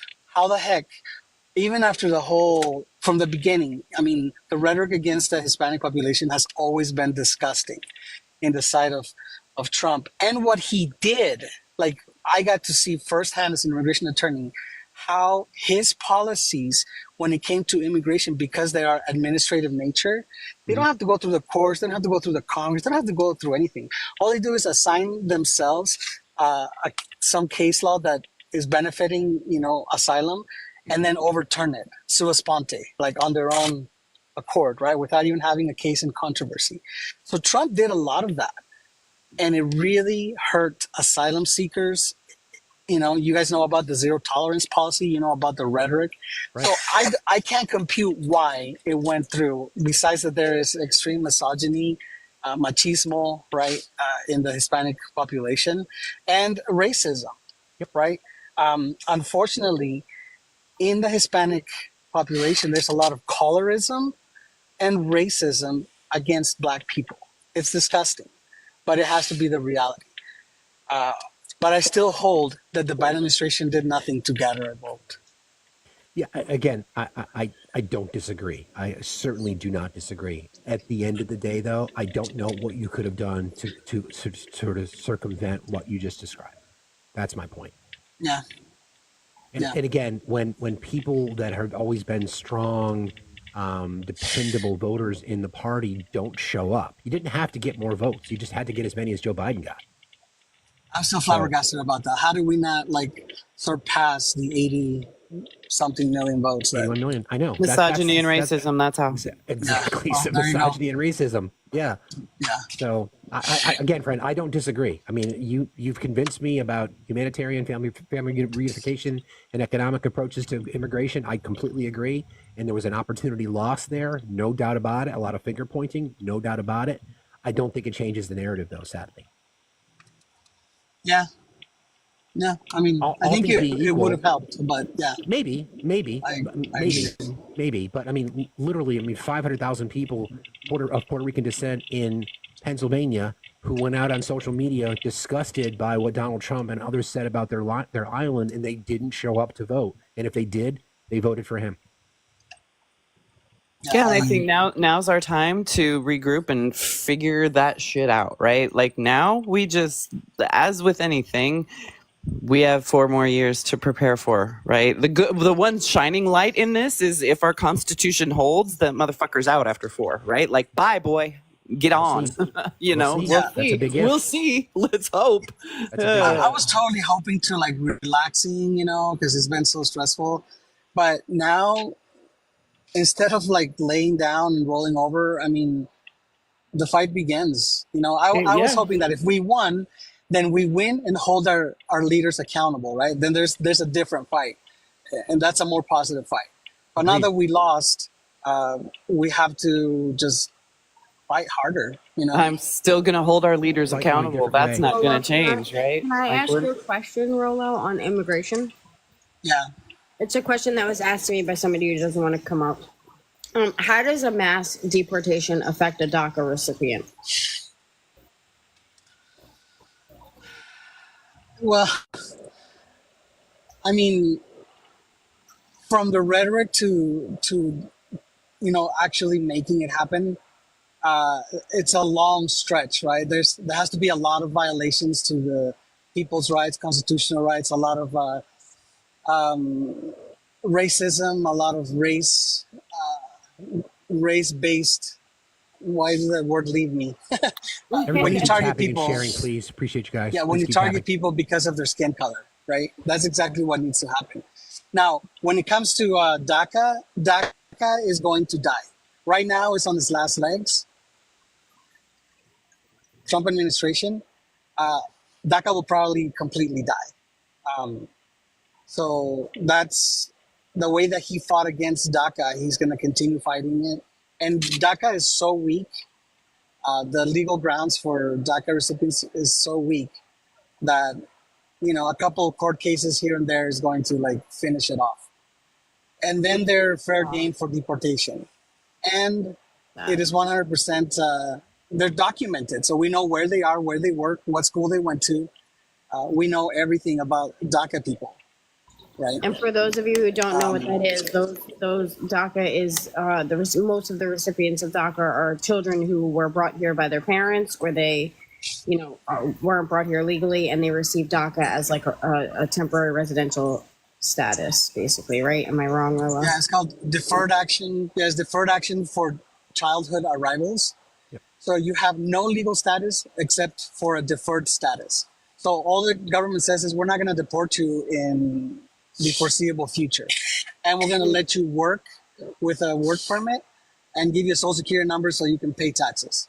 And you have to be a perfect citizen, because if you commit any type of crime, even if it's super small, you run a huge risk of being deported. Right? So they have no protections. Born here, they were brought here as kids. They don't know the language. They know nothing about their country of origin. This is their country. This is where they were raised. And that's sad. That is sad. Yeah. Well, yeah, so thanks for jumping in this morning, friend. That's okay. Yeah. I appreciate it. And again, I don't disagree with what you're saying. I just don't think it would have made a difference, quite frankly. Sadly. Yeah. No. Yeah, I agree with that.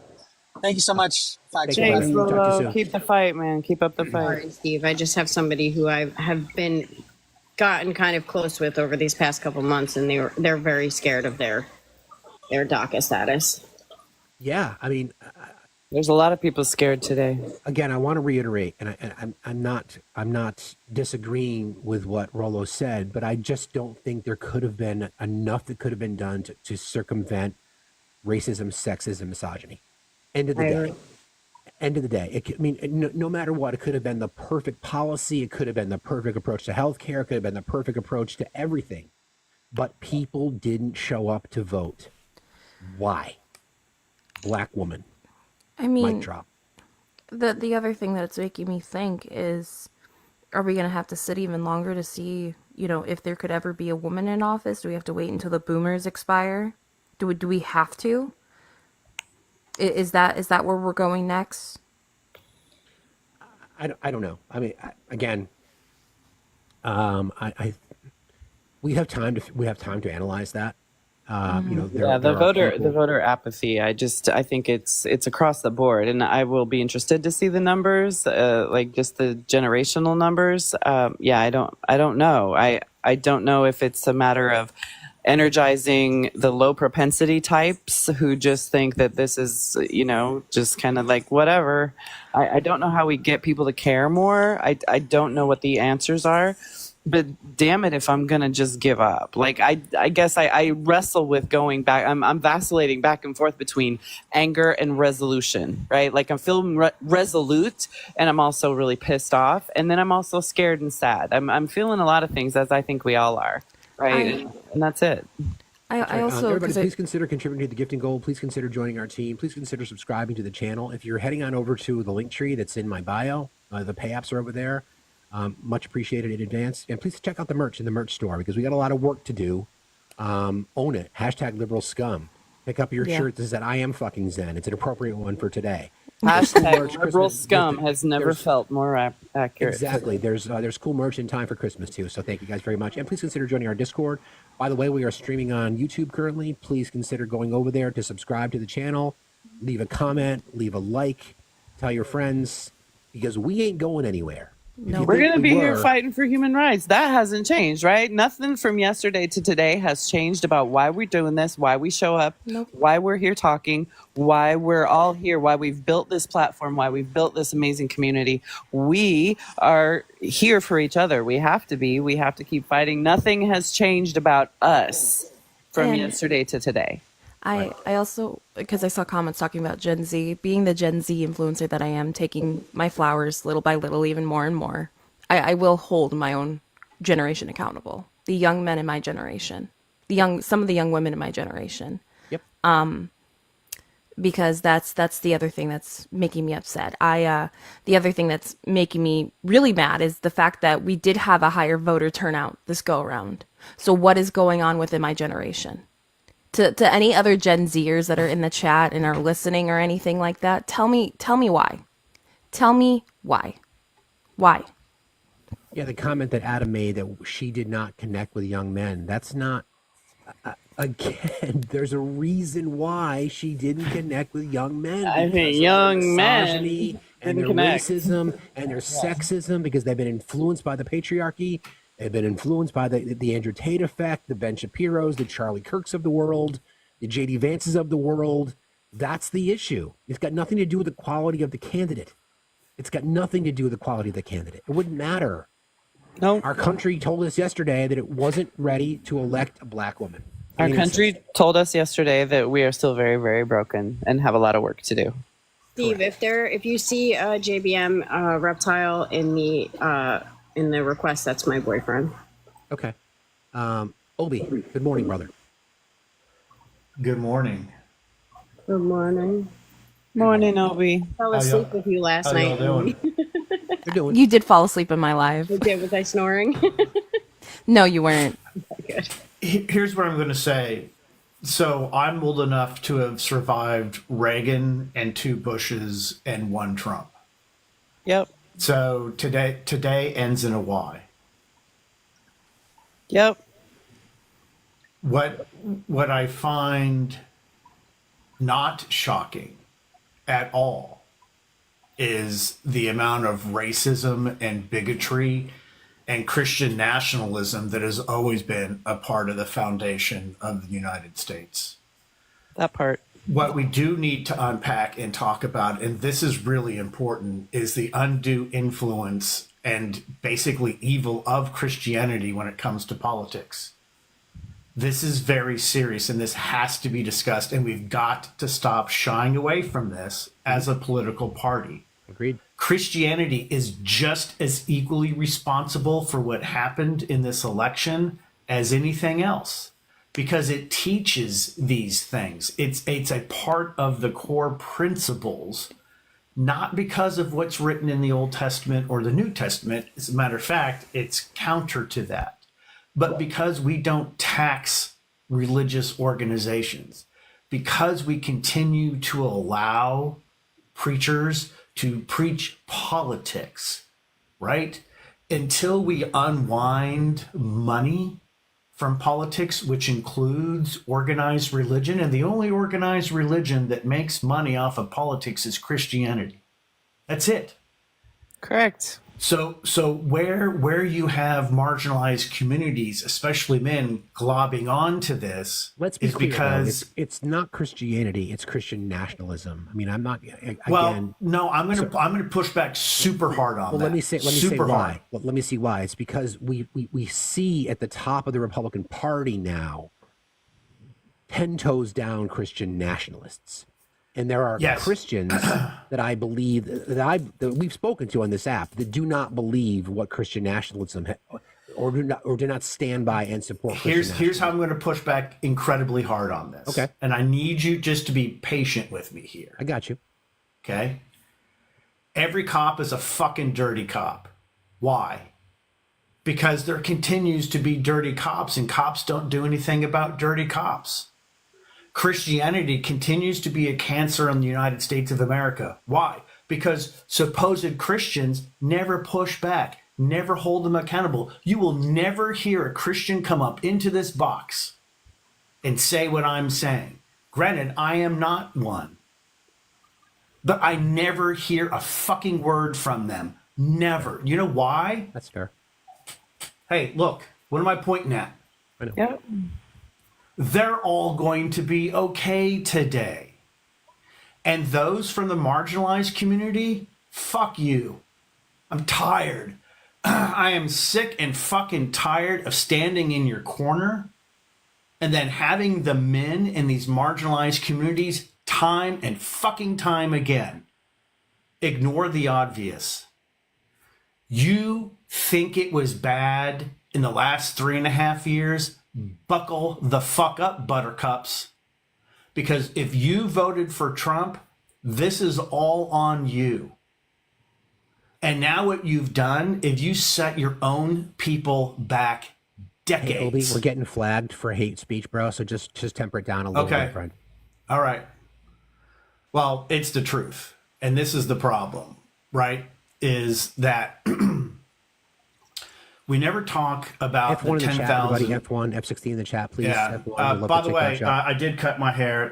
Thank you to the TikTok shop for providing particular hair products to support my new hairdo. I love it. Came up into my live and he said, I did something new, Olive. I said, what did you do, Obi? And I'm like, oh, he cut his hair. Yeah, and I don't disagree, and I don't mean to temper you. I just want to try to keep the live. No. Today, Listen, I get it. Listen, yeah. No, you don't have to. Steve, you and I have been friends long enough. Yeah, no. That's just one problem. Here's the other problem, right? I'm not a member of the Democrat Party because I'm so far left, I can't even see where they are on the spectrum, right? That's fair. We need to completely dismantle the DNC leadership. Mm-hmm. Completely, 100%. That's the underlying problem, right? Is that we keep going back to the well, and I'm going to say us as a collective party, so anyone that votes for D, right? We keep going back to this well. Here's the problem with going back to the well, right? We just keep recycling the same people. Please keep tapping and sharing, friends. Please keep tapping. Thanks, guys. Yeah, and gift the panel. Don't gift me. We keep going back to the well, right? Now, the Senate race in Ohio is a perfect example, I love Sherrod Brown. I think he's absolutely outstanding. How many times are we going to allow, and it's us allowing this to happen, certain people running endlessly for election, right? Specifically knowing that it's going to be a year where it's tight, right? We need to start figuring out as a political party what the GOP does. The GOP plans out 10, 15 years at a time. Mm-hmm. We do it one election cycle at a time. Correct. This is the larger problem, is that as a body, right? Steve, you and I are going to be okay. Yep. Today's just another day for us. It doesn't fucking matter, right? Yeah, I realized this morning that I'm currently on the ACA and my health care could disappear. So generally speaking, I'll be okay. But this is something that affects me. Oh, 100%. Obi, I would love to say, I would love to dismantle the DNC, but we can't even dismantle the RNC at this point in time. We can't even get away from that. But so here's the squirrel effect, right? For the entire 30 years I've been active in politics, we keep looking at the RNC and going squirrel, squirrel, squirrel. We never look inside our own house. You'll notice that the RNC doesn't care about the DNC. You know why they don't have to? They're constantly evolving their own ranks, right? Here's an example. When's the last time you saw Frank Luntz on television? Good point. Now, does anybody besides Steve and I know who Frank Luntz is? I definitely don't.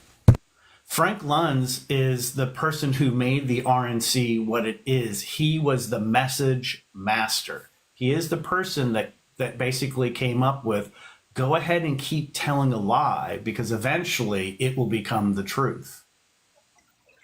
He was a genius with messaging. He set the bar for political messaging at heights that the DNC still has not reached. This whole when they go low, we go high thing, what kind of a message is that? Why are we constantly running away from a fight? Why? And so here I am, right? Once again, looking at a political party with self-inflicted wounds. Again. Yep. When are we going to hold them accountable? Because I don't hear it. I haven't seen a single piece. I don't disagree with that, Obi. Again, but there's voter apathy. People did not show up. Listen, I haven't even gotten to that. Yep.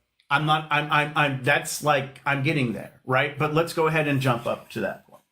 Yeah. So again, the machine. You and I have been super critical. Yes. No doubt about it. When the tent is as big as the Democratic Party is, which is a positive. Obviously, you want people to have voices.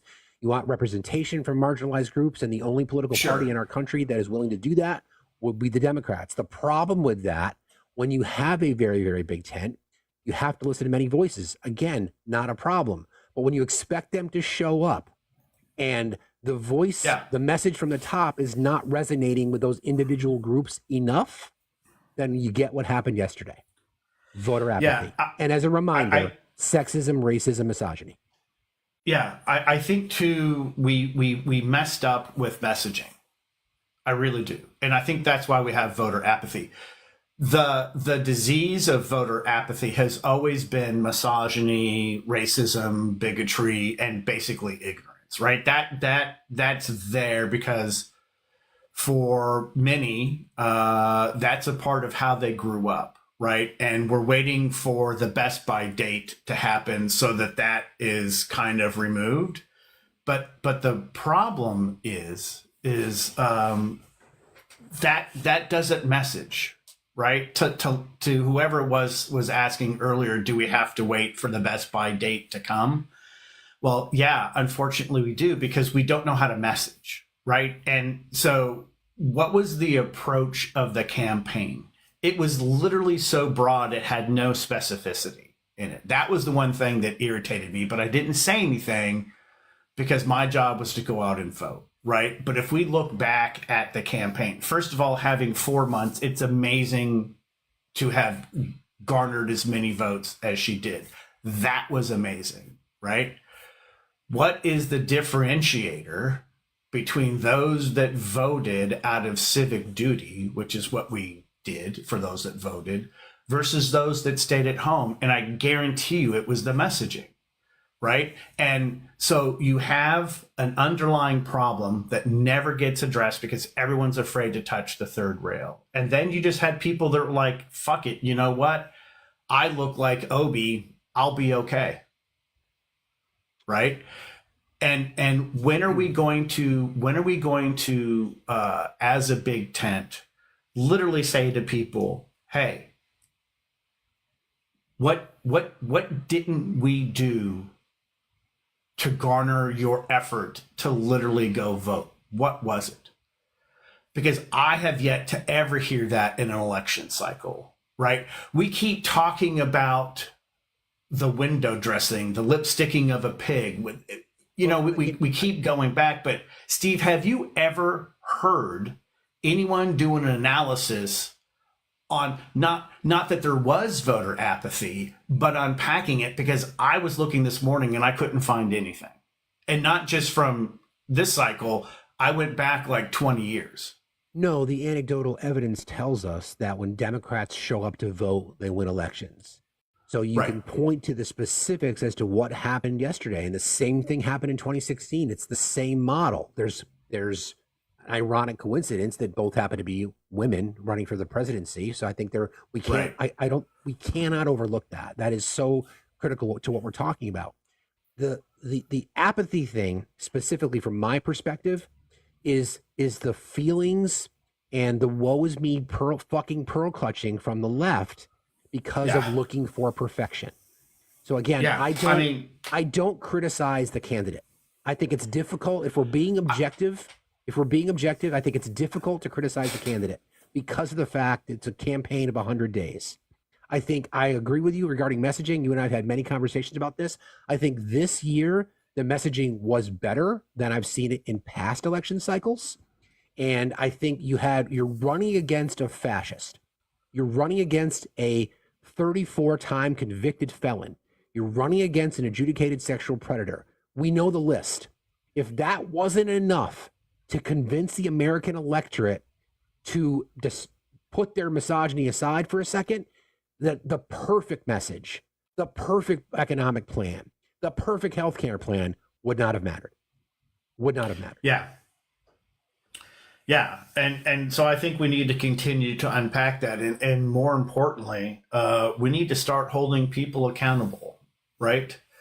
And we need to stop saving spaces for people. And this is the other thing this party doesn't do, right? It continues to allow people in without vetting people, right?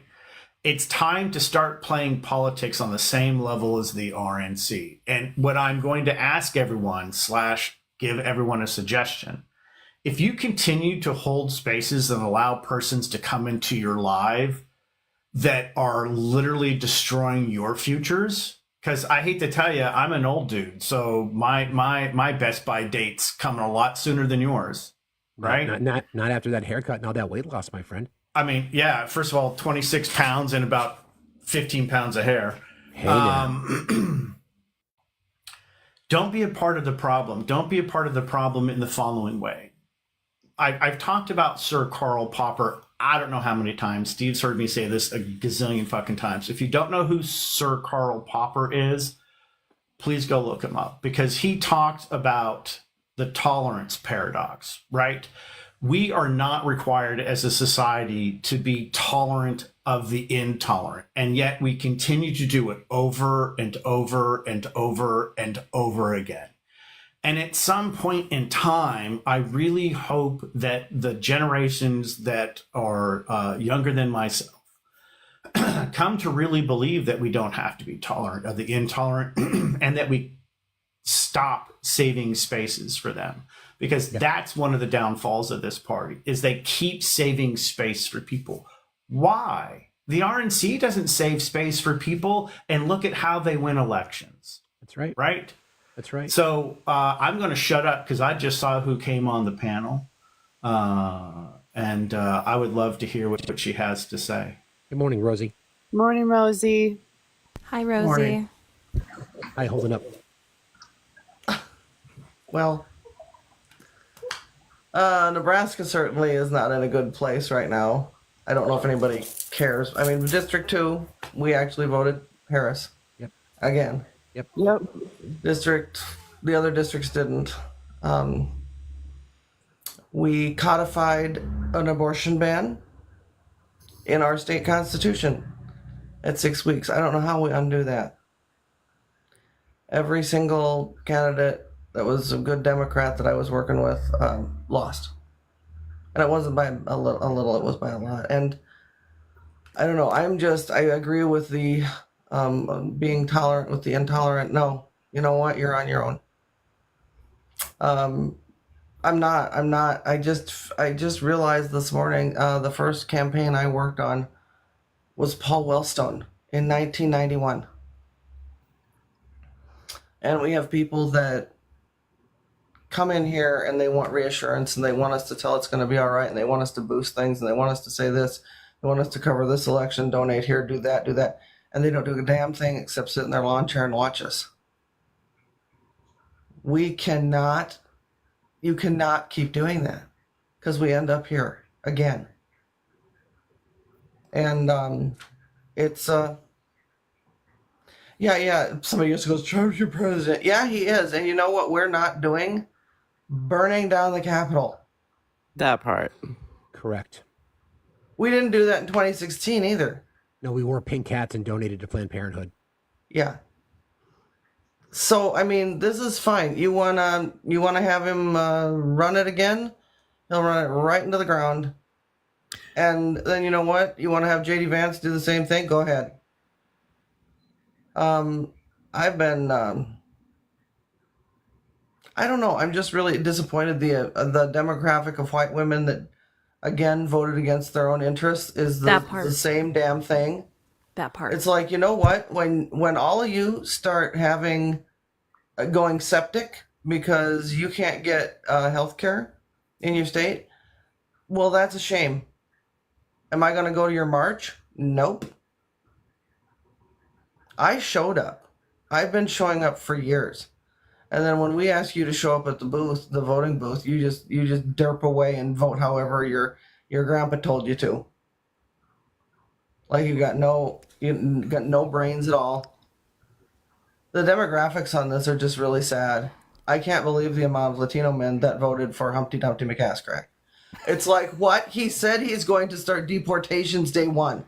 Yeah. I mean, are you really going to sit there and start singing, I didn't think the leopards were going to eat my face? Yeah. I mean, that as you're being deported to wherever? Yeah. Yeah, rodents for raid. I also think the other part of this that's also infuriating me is other generations have paved a pathway for younger generations to move forward.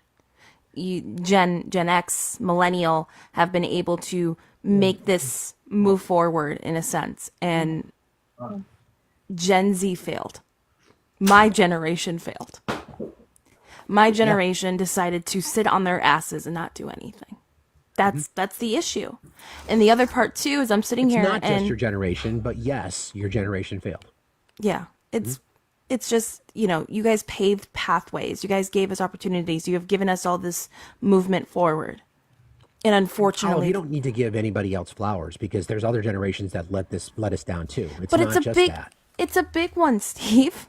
But let me just give you some perspective because, and Rosie, I love that you're here because I'm about to talk to my kids who are in Nebraska, right? Like my kids, 3 of which had to register to vote just this year are just finally, even my daughter last night sent me a video and was like, I'm just waking up, Mom. I'm sorry it took me so long. My kids, and y'all know I'm vocal. And my kids are just waking up. So I guess that gives me hope, maybe. I mean, I don't know what it takes to activate people, and I'm still going to try and figure it out. I'm not going to stop trying to figure it out. But yeah, it's on all of us. It's on all of us. Well, and here's the other thing. So many of us have put our platforms in danger in front of issues. From Gaza to George Floyd to everything like that.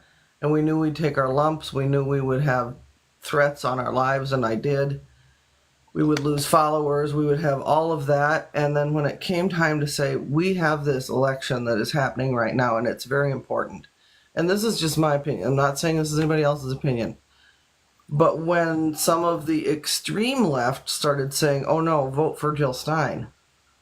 If you look in those, like Michigan and Wisconsin and some of the other states, the third parties, if they had gone to Kamala, we'd have a different outcome. Yeah, exactly. So you did a Bernie bro. You did the exact same stupid thing they did in 2016. Correct. And she still has absolutely 0 electoral votes, and she lost again. And you're probably going to do the same thing in the next election. So I don't even know what to say to these people. No, and then just before we muted the comments, we're gonna just turn the comments off. It's just the hate is just completely unnecessary. We just don't need it today. Whatever. You can gloat, you can stand on your soapbox, and you can say that you were right because you were. You were right. The fact that America decided to vote for a fascist felon, Trumpty Dumpty McAss crack. I can't say as good as Rosie can, but the reality of the circumstance is this, right? We will accept the results. We're not going to throw shit on the walls of the Capitol. We're not going to beat up police officers. No. The one thing that you were right about was that you were right that people in our country were going to choose a convicted felon over the truth. You're going to choose a serial abuser and someone who's been adjudicated for sexual assault over morality and character. So we were wrong about the outcome of the election, but we're certainly right from a moral character perspective, and there's no denying that. And if you can sit there and cheer like, your football team won the Super Bowl, that's fine. We'll still be on the sidelines protecting people whose rights have been taken away, protecting those people who are going to be under assault because of your sports team's victory. So that's one thing you're not going to be right about. We will be right. We will be on the correct side of history. It's not a fucking game. Changed. It's people's lives. It's not a fucking game. Yeah, it's this isn't people's sport ball. lives. And you told us yesterday that you just don't care about it. I could certainly read the March for Life poem because that speaks to it. Exactly. When it's a fetus. But everything else, fuck it. You don't give a shit. You tell us every day. Joshua Peterson on YouTube said, listen to Rachel Meadows' first season of Ultra, and it's a great explanation of Christian and Christian nationalists, for those of you. It is so true. I have a friend who is at a major news network and was assigned to the White House for the briefings, the daily briefings, when Dingle Dongle McBongle Fongle was president before, and was there on January 6th. And I'm like, please tell me you're not going to be assigned to the White House again. I'm like, I would, no, send me to any other, I would go to foreign, whatever, but don't go back to the White House. Because he said they could pew through reporters the other day. That's right. That's right. And maybe we are wrong. Like hope so. As the person is always going to choose to see the glass half full. Maybe his economic plan is better for our country. Maybe his immigration plan is better for our country. I don't Tariffs? see it. I don't see it. The concept of a healthcare plan. I mean, when everybody's crying about how I was being sarcastic. I know. Careful what you wish for. I mean, the fuck around and find out really is about to happen. But okay. And I'm absolutely gonna update my tablet and my cell phone before he gets in office, because electronics come out of China. And if you think that tariff is going to be eaten by them, they're going to pass it on to the consumer. So your $1,000 cell phone just might be $1,800. Correct. I think the only thing stopping us from being in a huge beef with China is the fact that we rely on them and they rely on us for money. Agreed. If that goes away, the question of what happens between our relationship with them is another thing to talk about for another day. But I've thought about that a lot. Yeah. Again, America told us yesterday what it is. And I don't misogynistic and racist. And I think the saddest part of it is that they'll say it with their chest out and they don't even know exactly what they're saying. That's the saddest part of it for me. They I don't do know. know. They don't care. Yeah, I think they do. I think they do know. There's a lot of I think there's a lot of we've talked to a lot of naive people, a lot of uneducated. Their fault of their own that they're uneducated and naive, but there are a lot of people who just don't do enough research to know. And so yeah, the intellectual laziness. That's the frustrating part for me as someone who really, like, you know, I'm gonna figure out. I don't like being lied to. Like, I'm pissed at people for not liking being like. How do you just accept lies and not dig into that a little more and test your brain on what you really believe? Like, I just am mad at the intellectual laziness of our electorate. It's because it's easy. Yeah, it's like easy. believing. I've always said we have conspiracy theories because believing a fairy story like a conspiracy theory is always easier than actually looking at the truth, because sometimes the truth is horrendous. Absolutely, Rosie. You give people a narrative that they believe will fix whatever pain they're in, and they will glom onto that like it is life, and it will not matter that it's absolutely a lie. It helps. They will take a false lie over unknown uncertainty every single time, and it's just I don't know what to do about that. Here's the proof of that from exit polling: the economy, which again, he was able to convince his base that his economic plan is better. Immigration, again, able to convince his base that we are under attack by brown-skinned people. And those be afraid of others. Pretty much dominated throughout the exit polling. And then a simple ask for women to have rights to their body was down on the list. I mean, you remember the whole analogy that I talked about that Heather Cox Richardson gave on that Brene Brown podcast about, you know, you take 10 people, you got 6 in the middle who are just trying to figure things out and do their thing and mind their business. And you got 2 people who want to keep the power. They got to convince the 6 in the middle that the other 2 on the bottom are the enemy. And that's what they've done. And they've convinced the middle that, you know, here's our enemy that we can hate to feel better about ourselves. Olive, I'm going to drop you down, friend. So we got a lot of folks requested today, but thank you for being here. I love you guys. Love you too. We got love you more, sweetheart. Keep the faith, okay? See you later. I will. I'm going to keep being my Gen Z influencer self. So do it. I'm going to drop too, Steve. I got human brains to help today, and if you need to drop me, that's fine too. I'm okay with that. If you want me to stay, that's either. You can stick. Thank you, AD. I love you all. Love you, Amy. I want to bring up Chris because I know Chris is going to be pissed at white men today. Bearded white men. Hey, Chris. Hey, Steve, how you doing, man? Hey, everybody. We're doing. It's I don't know, man. It's a dark day. It truly is. It's a dark day. But I think you totally hit it on the head before. I said it a couple days ago on a live. Like, it's not about policy. It's not about character. It's not about fitness to lead or experience or any of those things that we used to judge a president on. It's I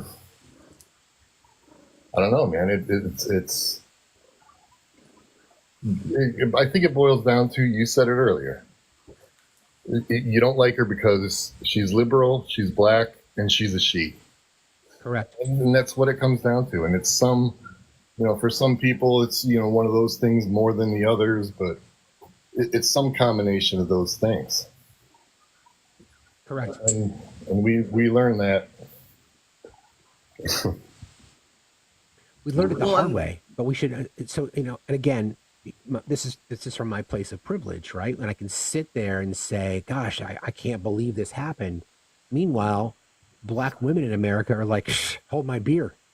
Yeah, that's new. The thing. I was on a live with the young lady the other day, and she hit it like perfectly. She's like, what you guys are feeling right now as a YT person, that's just a little taste of what we go through every day.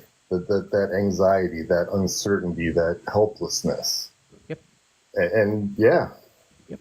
I mean, black women showed up yesterday. Again, not in the numbers though that they had in the past, but they did show up again to attempt to save us from ourselves. It was white women, it was white men, it was Hispanic men. You know, I mean, Yeah, I know. It's just that I don't know, man. I'm taking a day and just making some French toast and sweet getting elevated, and I'll drop down. I just wanted, what do you think the Vegas odds are on how many days after January 20th that JD Vance boasts the 25th? Yeah, that's a conversation that we're going to have, which is why this obviously our space is going to continue. I don't think it will be long, quite frankly. I don't think it will be long. Again, if he has, he wouldn't even need the 25th if he's got the House and the Senate, because they could just introduce articles of impeachment. Yeah, that too. You know, within the first 90 days. Yeah, I would be surprised. Say, yeah, wouldn't be because surprised. that's the appropriate amount of time, right? Because within 90 days, typically the wave of excitement of a new administration wanes. Right. Because then the people's business, right, which we haven't seen in quite some time in the halls of Congress, is supposedly going to go back to work, right? So that would be if I were a numbers guy. Oh wait, I am. That would be my prediction, right? Well, that's interesting because and I was literally so I've been. Yeah, you never know the status of the court cases then, if that's the case, because one way to eliminate him from our, and again, that's part of it. So again, the decision that our country made yesterday was that we do not care about the rule of law. We will let someone get away with literally attempting to subvert democracy by being an instigator and an insurrectionist as part of a coup to disenfranchise millions of voters. But we're okay with that because of the price of a gallon of eggs, as you say. Yeah. Well, that's the reality. So that I don't know what happens to those court cases if he gets removed from office. I guess he's then subjected to those until he gets them. Day that's one, the thing. Jack Smith's going to be off the job. Right? I don't think the Heritage go away. Foundation cares anymore. They got their boy in. They got all of their ducks in a row. Yep. And they're going to install JD Vance. I think they could care less about Trump. But those are the guys, and this is what I'm worried about. We all know Trump is a buffoon, but presidents don't do it by themselves. How is he going to staff the West Wing? How is he going to staff the entire executive branch of the government? Elon Musk. Who's going to be his Secretary of State? A bunch of people who don't this know is about fucking politics. terrifying. Yes, man. It's going to be a bunch of people who don't know about politics who have money. Yeah. Like I don't even want to think about that right now. Like, honestly. I know. That's Chris, thanks for jumping in, bro. I appreciate you, brother. Yeah. Good luck with your French toast and the elevation exercise. I appreciate you.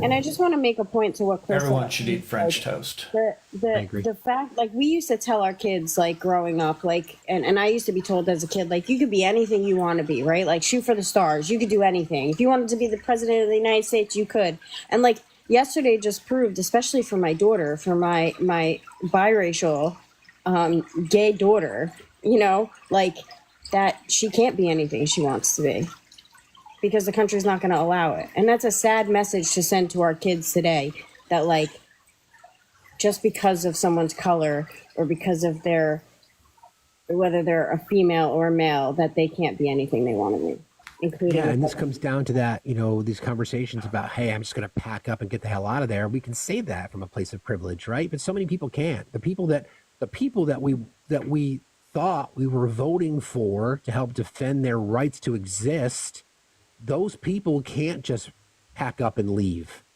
They're stuck in some of these reproductive health care wastelands. They can't just, sell everything they own. They don't have much to begin with. And this is what's happened. This is Daisy. Good morning. Thanks for being here. Good morning. What's on your mind? Well, I have a question for you, I think.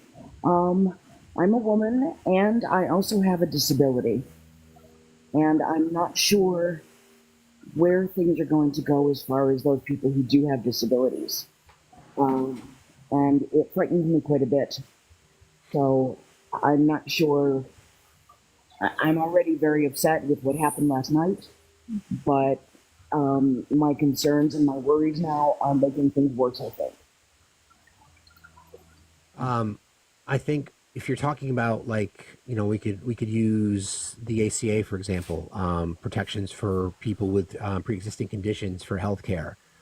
We know that Mike Johnson was caught on a hot mic recently, and he wants to abolish the ACA. As someone who's on the ACA, that is real to me. I'm not getting any younger. I'm on it too. Yeah, I'm going through some healthcare stuff, some health stuff as we speak, and I'm like, shit, that's real. That's real for me. We don't know. What we know, Daisy, is what they've told us, right? What we know is that they want to eliminate Social Security, Medicare, Medicaid. We know that they consider them entitlements. We know that they want to. They've had a hard on for getting rid of the ACA since it was, because it's a legacy to Obama. They don't want that. The white Christian nationalists, of course, don't want a black man having any credit for anything. So there's that. So all these things, I think, they've told us what they're going to do. We shouldn't be surprised, if anything. Yeah. And I'm seriously considering having to go back to work to corporate America just to get healthcare again. It's just like, that's the shit that is real. Again, from my place of privilege, I can say that. Woe is me. I don't want to compare the plight of others that have been impacted. I'm just saying that's an example of something that is now real to many people. It is. I have epilepsy, so it makes things a little bit more difficult because a lot of employers consider me a liability. Pardon me. And I think I am going to have to go back to work because I am currently on federal disability with Medicare. Yeah. So I'm not sure where that puts me or people within my community or friends of mine. And a lot of it concerns me. I felt very sick this morning because of it. Sure. It's real. Yeah. Daisy, are your seizures well controlled? Because I also have epilepsy. I have what they call catamenial epilepsy, which means that is controlled by your menstrual cycle. So if I have a seizure, it's usually once a month, right around that lovely time. So unfortunately, I can't take birth control because it would limit the effectiveness of the anti-epileptic meds. So I just it basically they're not. I've never been on birth control. I was never on birth. I'm 58, so I'm well past having children. So yeah, but I could never use it. I was never used it my entire life. Yeah, well, I'm 49, so I guess I'm premenopausal, I guess, but it's still, there is quite a bit of risk because they call it, because it's attached to my hormones. And what concerns me, I think, is that a lot of employers wouldn't want to hire me. So even if I tried to go back to work, it's going to be that much more difficult to find work, Yeah. Yeah. Again, that is the reality. I carry my kids on my insurance through the ACA. It's expensive as hell, but at least it's something. That's the decision I made to go out on my own and be a small business owner and be an entrepreneur. I made that choice. I get it. I understand it. Me too. But that changes things, right? That just changes what I want to do. Yeah. I'm not getting any younger. Right. And that's part of it. Again, the simplest thing to say, hey, government, can we have insurance that we can all afford? Apparently not. You guys think ageism is going to be an issue? Because, like I said, I'm 49, so I'm like right at that edge where I could, if I wanted to, if I had a good position, retire early. I don't know if this is going to make things worse. I think everything's on the table. Ageism's always been an issue. It's never not been an issue. It's not new, right? I think the thing that scares me on this topic is, for those who don't really know who Donald Trump is, which is the vast majority of people because they didn't live in New York, like I have, you have to really go back to think about Trump as a real estate developer. The one thing he absolutely hated were all ADA rules. Mm-hmm. And we already know that he hates disabled veterans. So you take these two things together, right? And it's not just the Affordable Care Act. He's going to try to dismantle the VA. He's going to try to dismantle the ADA federal laws, right? And this is the stuff that I think irritates me the most, with the laziness of people not even really understanding who he is. They still think that he's on the television and that The Apprentice is still on air. Like that's where so many people know him from.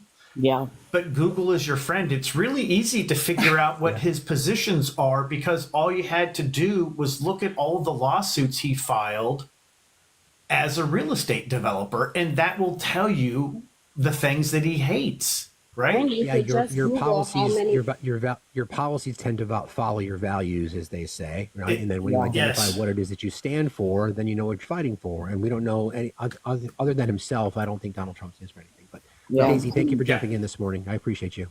And I'm going to drop too. I've got some other stuff to do.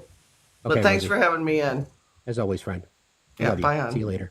Thanks, And Rosie. on this app, for those of you who don't know, there are many people who I grew up in. I live in New Jersey, and I grew up here, so I've known of Donald Trump my entire life. And there are many business people and I find it funny because a lot of the people that I find voting for him are like business owners, like business owners. He doesn't pay his fucking construction work. He has dismantles people's lives to a point of, there's a story on this app where somebody unalived himself because Donald Trump didn't pay him and he had to sell his business and he went into like a deep depression. There are many stories that Donald Trump doesn't pay his workers. So you guys that are voting for him, he wouldn't pay you. He wouldn't be good to you. So I don't get it. It's just like JBM, good morning. Hey, good morning. I hear a lot about you. Jess is my understand you're girlfriend. connected. I hope it's all good. I appreciate that. Mostly. So this morning, I work for a sanitation company, and there's a lot of Spanish and black guys that work with me. Not many white guys, and they were all flying American flags, yelling, and everything. So, with dating Jess, I decided to ask, hey, what are you guys so excited about? Because I didn't even know who won. And they're like, oh, Trump won. And I'm like, oh, you voted for Trump? Why'd you vote for Trump? And all they said was, because no more tax on overtime, I don't have to worry about working 2 jobs. Which is so frustrating. That's so frustrating. Yeah, like everyone's saying, like, how come the Spanish community is voted for Trump and this, that, and the other thing? But I know a lot of these guys are working 2 jobs, their wives are working 2 jobs, and it just sounds appetizing to hear that your overtime is not going to be taxed. Because me, myself, I'll just talk about me. Like, I make probably like around $2,200 a week without my taxes being taken out. That's with overtime. When I was just working 40 hours, they were only taking, I believe it was like $250, $300 out of my check. Now they're taking $750 to $800 out of each check. To me, that also sounds amazing if they're only going to take out $300 when I'm putting in all that work. So I get where the Hispanic community is coming from and everyone in the working class, because Trump did do the right thing by targeting them, because they're too busy working, they're not going to do the research. And too bad if you read the fine print on Project 2025, they don't even want to authorize overtime. So they expect workers to work beyond 40 hours and not compensate them for it. So that's it's easy to say, oh yeah, don't worry, no tax and overtime. Meanwhile, they're talking to their corrupt friend over here to say, don't worry, we're not going to even offer overtime. We're not even going to give you overtime. So this is where we get frustrated, because that sounds great, but first of all, he's not going to have the ability to do that, because as much as he might have the Senate and the House, most Republicans are not going to want that. So even if they do have overtime and they don't tax it, they're not going to want to do that. It's going to crash our economy. That you can't, like, it would have detrimental effects to our economy. So they're not going to do that, but it's a good thing to play on because it sounds good. And then if you take away overtime at all, it's just so frustrating. It's all crazy. Yeah. The irony of this whole conversation, right? Because the devil's always in the details. What this actually does is it's not about not taxing overtime. It's about giving an employer a legal mechanism to not have overtime. Correct. So what this means is that they could cut your hours to 30 hours a week. And then the 10 hours of production they need from everybody will be how they get to 40 so that you can keep your benefits, but then there will be no overtime. Correct. So for the people that fell for this, I'm sorry that you got duped and you thought this was going to benefit you. But to what Jess just said, it's actually not going to benefit you. Not to mention the fact, right? This is only a federal program. States still get to do what they want to do when it comes to minimum wage. So this is going to drive down minimum wage to literally the lowest federal allowed level in every single red state. It will only be blue states. Right, with higher inflation. So let's just say that you're getting time and a half, right? By the time you take into account inflation, right, the rising cost of health insurance, because it all goes back to private industry, you're going to probably have a net loss in every single paycheck of 15 to 30%. And they'll because pass that, and they'll tax another tax cut, and we'll benefit from it for the first year, and then taxes will go up year and year again. That's right. We'll drive more deficit, and there'll be higher inflation, and tariffs will add a national sales tax, and because it's not opinion, that's what he's telling us. JB, anything else you wanted to add, friend? No, that's it. I just wanted to put that out there because I did talk to guys at work, and that was it. Thank you. It's part of the game, but thank you for. I appreciate you for for sharing your awesome partner with us. By the way. All right, thanks for having me. Kudos, and be safe out there. You too. Yeah, he did good. He did good. I mean, if we're going to say somebody picked right, he definitely picked right. Agreed. Thank you. Agreed. Good morning, Heather. Good morning. I do have an update for you. I was on about 2 weeks ago and was telling you guys about my mother who was liberal, progressive growing up, who switched to be a Republican, voting in our battleground state of Pennsylvania about 15 years ago. She switched parties. And my question to you all was how to try to convince her to vote for Kamala this time around, and knowing that Roe v. Wade was a huge issue for my mom. I'm happy to say that she claims to have voted Democratic this election, but obviously, seeing the results this morning, my heart just completely sank. And I guess my question now is, I understand why this happened. I really do. I think that folks are misinformed. They hear the great one-line thing and they attach themselves to that one promise that will go unfulfilled, as we know, as far as overtime not being taxed, something like that, right? The one issue that matters to them that they bought into. But what do we do from here? That's my question.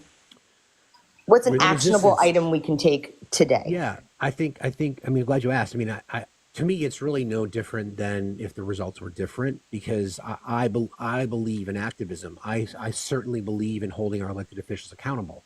So the advantage that we have now is that we are the opposition, because the majority of our country spoke last night. The majority of the voters, I should say, spoke last night. They said that we prefer to have an autocrat, fascist dictator who doesn't care about the rights of anybody other than himself in power. So we are the resistance, because if you truly believe that human rights above all, if you truly, I don't know why someone wouldn't, if you truly believe that, then we fight. You make sure you understand what your school board complexion looks like, literally and figuratively. You run for open seats. You challenge incumbency. You do not settle for status quo. You become good trouble wherever you go. And then you approach the 2022 midterms with a clear thought in mind that I am going to defeat the people who literally are attempting to take away the rights to my body and the rights to the community that I care about. You raise money for candidates. You contact your constituent services for your representatives. Yep. You ask them how they vote on things. You challenge them with their congressional record. You don't accept letting them take credit for things that are passed that they voted against. Things like that we should all be doing. That is the lowest hanging fruit there is. Yep.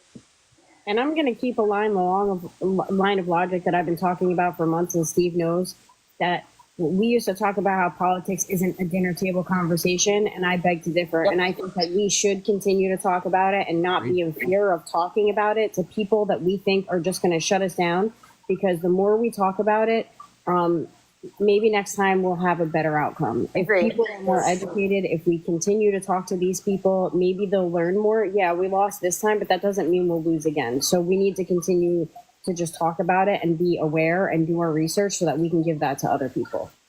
And I do agree that, there's a complacency, going on. And that's what's unnerving to me. Even somebody like myself who, is politically motivated and would love to volunteer and, help out in grassroots, who didn't this year, and how badly I feel about that, besides maybe convincing my mom, in a battleground state to vote blue, that's great and all. But, that's not activism. That's not actively participating in the conversation in my local government. And that I do agree, is where it needs to start, is that at the local level, that is where we see when these movements, really take hold and make, and make profound impact and not necessarily just going out and voting. That's no longer, the only civic duty that you need to do in this country. That's correct. That's the minimum that somebody should use to vote. The absolute minimum. Thank you for jumping in, Heather. No, thank you. Appreciate it. Yep. Have a good day. Yep. So on TikTok, I'm glad that I'm up here today so that I can talk about YouTube, I meant to say. So YouTube, that people are talking about what's going to happen with Ukraine and NATO. And that's a big fear of mine also, because, we've been talking about this forever, and Donald Trump always runs on like we shouldn't be keeping with our contracts and our binding things that we said we were going to do, and pulling away from that is going to be very inhumane, and it's going to lead to pretty bad consequences. So yeah, again, this is what they had wanted and asked for. They now have it, and now what do you do with it? If you truly believe you have a plan and an approach that would make our country better, then prove it. Now you have to govern. Birdie Bird, how are you today? Good morning, everybody. I'm a little bit nasal because I'm basically jacked up about this election. Let me start by saying that I am a Black female, African American. I am degreed up the wazoo, about to be an MD if by the end of the year, God say so. But it's a couple of things I want to ask in this forum, and I kind of like put them down in a bullet point kind of thing, okay? So give me a chance, please. The first thing I want to talk about is education. During this election in particular, I have noticed a lot of people on TikTok, in particular, because honestly, it's a really informative kind of platform of what people think and their ideologies and so forth. I am totally floored that so many people don't even know how the government works. What the branches of government do. They don't know what the vice president does. And I honestly was just talking to a lady yesterday, face to face, and she was like, well, Kamala Harris did nothing as vice president. And then I asked her what everybody else did. She didn't know that either, nor did she know what they were supposed to do. So it really is disheartening to see that people that are voting, especially in critical times, that are voting and don't even have the basic understanding of what the hell they're voting for. That is hurtful. That's number one. The second part is, in my family, I have a family member who is in prison, has been for a while. And I look at all these other people that have felonies that can't even vote. And we got this man with all of this stuff and he's about to be the president. Like, how in the hell can that happen? How does that work?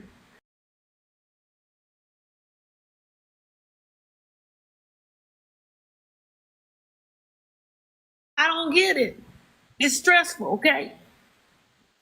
And the other thing that kills me, and I saw this on someone else's TikTok last night, and he said, constitutionally, now I don't know this, but this is just talk for now because I haven't checked it to make sure it's true.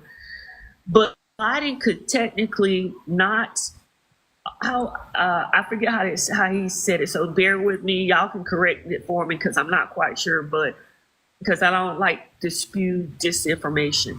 But what he was saying is Biden could not transfer the power, but in essence, allow Harris to be the interim, not the final, but the interim president while another election is to be had, for the fear of the Constitution not being upheld by the currently elected president. Let's cut it off right there. That's I'm not not going to sure happen. what. Yeah, that's not going to happen. So the election was yesterday, Okay. And Kamala Harris lost. And because Joe Biden and Kamala Harris respect the system, because they look at country over party and country over self, they will accept the results of the election. They will challenge what needs to be challenged based on constitutionality, based on their rights to do so. But they won't. They're not gonna ask for a new election. That's not something that's going to happen. On January 6th, the election will be certified. Donald Trump will be the winner. He'll be the president-elect, and then on January 20th, he'll be inaugurated. That's the reality. Okay. I never heard of that, but I was asking because I had never heard of it. And anyway, Yeah. like I said, I didn't really know. I was trying to get clarification. And then the last thing, and then I'll be real quick, done please. with Got a lot of this. people who want to jump in. And sir, well, I'll yield. I'll yield. Thank you for being patient. Thank you. Thank you, Bertie. Appreciate you.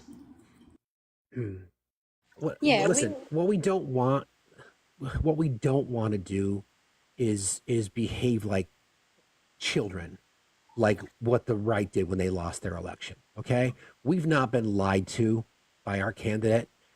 Donald Trump won the election in large part due to misinformation, Russian propaganda, disinformation, bold-faced lies and rhetoric, hate speech. That's how he won. And because Democrats didn't show up. Let's be real, friends. Let's be real. Let's stop trying to think about, there must have been this nefarious activity. Stop. The reality is that you probably have neighbors in Pennsylvania, Wisconsin, Michigan, Arizona, Georgia that flat out didn't fucking show up to vote. That's it. Stop trying to think of these scenarios where we're going to go back and rerun the election and all this kind of stuff. No. We just come back better. That's it. Everybody, please keep tapping and sharing. 587,000 likes, about an hour and 15 minutes more. Please, there's a new gifting goal. Please consider subscribing. Please consider clicking the heart and joining our team. And we have 4 years. Now we have 4 years to dispel this misinformation and attempt to That's right. go forward. That's right. Declan, how are you this morning? Hi, Declan. Hey. Yeah, it's I've been absent from the political scene for a while. I stopped, got very overwhelmed with personal stuff, and I just did not have the emotional bandwidth to keep arguing with Goombas on the internet. I have missed you. I appreciate that. I miss you guys too. I'm very disappointed. I guess it's bad enough that he won. It's even worse that he won the popular vote. Not even in the election against Hillary or Biden did he win the popular vote, and he was far more authoritarian and fascist in his rhetoric this time. So it leads me to question given our political state here in comparison to the rest of the first world, what does that say? Are we just destined as a country to fall down into this right wing, you know what I mean? Yeah, I think that's exactly what it says. All the things that we claim to be as Americans, the more rights and freedoms than any other voting bloc on earth, which has never been true. The civil liberties that other countries say that they admire, which is not true anymore. We've taken the bait. People on the right will choose to believe the misinformation, the lies, the deceit, the dishonesty, and everything else. Ignore what's right in front of them and say we would rather be led by a dictator or an autocrat than have to pay more for gas. Yeah, well, and that's the funny thing, is you reap what you sow. They Exactly. thought they were sowing a better economy. I cannot wait until they start feeling the effects of the blanket tariffs that Trump wants to implement, and it's definitely going to be a find out moment. Yeah, like I said earlier, and I'm gonna capture that point. Like I said earlier, they will take credit. They will literally take credit for the continuation of a really good economy for the next 2 years. Yes. They will say, "See, we told you so. The economy's getting better." Meanwhile, just like when he took over from Obama, it was just a continuation of a growing, booming economy. Every measurable, important metric that's out there, every single one of them. Then they will roll out their tariff plan or whatever it might be. The economy will start to crash. Democrat will win an election in 2028. They'll blame the Democrat. That's the reality of the model. We see it goes back to 1980 with Reagan. It goes back.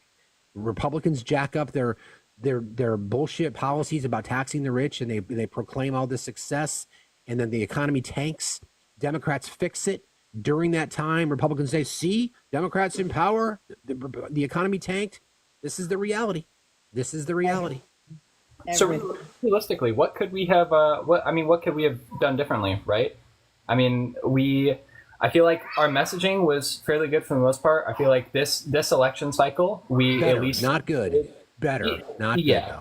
Yep. Okay, fair enough, better. I think that we a lot of it we stayed away from, like the more, like first woman president, first woman of color president. Like, I don't think Kamala ever used that once in her messaging. In fact, she avoided it a lot. I think that was good. Basing a lot of her electability on like the substance of her policies rather than like her, inherent characteristics. But I mean, like, what else could we have done? How did we fail to reach so many voters? We didn't. They chose not to show up. Okay, fair. I think they're just so indoctrinated that it's going to take more than the amount of work that we've done, and we've done a tremendous amount of work, but I think it's just going to take more. And it's not that we didn't do enough. I just think that they're so deep in.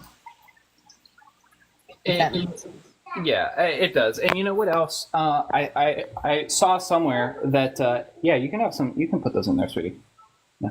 I saw somewhere that a large portion of Trump's new voting bloc was young men who got radicalized by like this red pill movement. I've been seeing a lot, a lot of women online talking about like 4B. I think that I think that's a great idea. I think, I don't know. I don't know if that would push. Push some of these young men deeper into it. But I mean, I feel like a true 4B movement in the United States would, help shake at least some of these dudes from that. No, I don't know. I think again, it's the men of privilege. They will find it elsewhere, or they will, eventually come out like they've been closeted for so long. Again, I don't want to sound like a broken record, but it's the fact that our country is racist, sexist, misogynist. And that's why the most qualified person to ever run for the presidency lost yesterday. Because Democrats got soft and clutched their fucking pearls and decided that they couldn't bring themselves to vote for someone who was a woman and a black woman and maybe followed U.S. foreign policy towards Israel for the past 70 years. I mean, that's the reality. Let's just accept it and move on from it. Yeah, that's fair. Well, second, I beg you not to stop the work that you're doing, because your education is extremely important. So please don't stop. I appreciate it. I will get back into it at some point. It's just like right now, there's just it's just a lot to It is. a lot to handle with. I appreciate you being here today, friend. Thanks a lot. Thanks for bringing me up. All right, later. So there's a video circulating in the mod chats talking about it, about the immunity ruling and what that would look like, and again,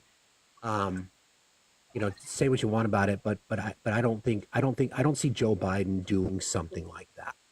I think he looks, and some people say he should, and I'm like, okay, but maybe he should. I don't know.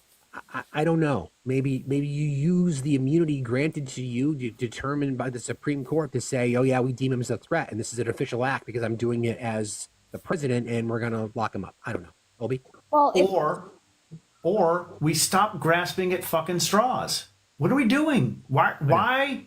Listen, folks, I get it. Why bring something like this up? It serves zero purpose. It's not going to help heal any wounds because it's not going to happen. Because Joe Biden is a conservative Democrat. He will never do it because he actually still believes to this day in the rules of the Senate. And that is his ethos. It will never happen in a million years. Now, if this were somebody else, right, who hadn't spent a lifetime in the Senate, maybe there would be some validity. But right now, let's not hit ourselves up against the forehead with a brick. We've already been hit with a brick. Like, we don't need to do it to ourselves. You see this? I feel like I've been hit with a brick. Nikki, you wanted to jump in. What you got? Hey guys, I'm trying to clear the queue because we have over 50 people in there. We're just taking friendlies today, so if you're not a friendly, please don't request. If I boot you out of the queue for a minute, and please stop requesting over and over and over again. I'm booting everybody out for a reason. Give me 1 minute to clear the queue, and only friendlies please request in, and we will get to you as soon as possible. Guys, keep tapping. Let's get to the FYP. There's 1,800 people in here, and we only have 700 shares. If you guys can do that, don't forget to send the heart me, which is up in the top. It engages in the live and pushes it out to the FYP. Yes, we're all in our feelings today, and this is an issue. And no, we're not going to stop, and no, we're not going to shut up. Everybody knows that I have a really big mouth. Ask anybody here; they're going to laugh and tell you the same thing. Today is about me. Our Discord is there. It's open. It is a safe space. If you do not want a safe space, you will not be welcome in there. Thank you, my wife. Our wife. Sorry. It is a safe space. We are in there. We have an incredible amount of people in there. You do not have to be a subscriber to be in the Discord. So please don't think that that will stop you. We have an amazing amount of people in there, and we are all getting together to do everything. So if you want to be involved in that, the link is in Steve's bio and in Gregory's bio. You can go join it from there. Hi, our wife. Hi, Jen. He's not looking.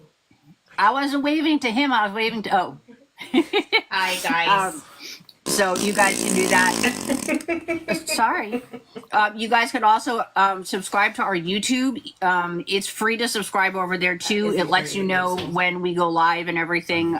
If something gets taken down or whatever, we're trying to boost it over there so we can go live over there too. So go give that a like and a subscribe also. Thanks, Nikki. It will notify you also.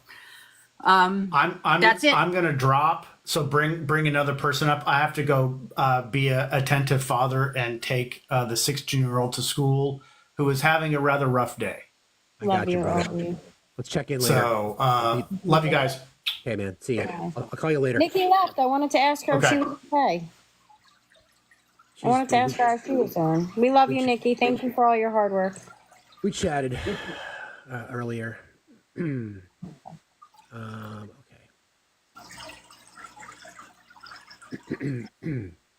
Maisha, good morning. Morning. How you doing? I am actually okay. It's funny, last night day before yesterday on Monday, I drove through North Georgia in like Canton, Woodstock, Georgia, and I saw all the Trump flag, Trump signs, and I said to myself, you know what?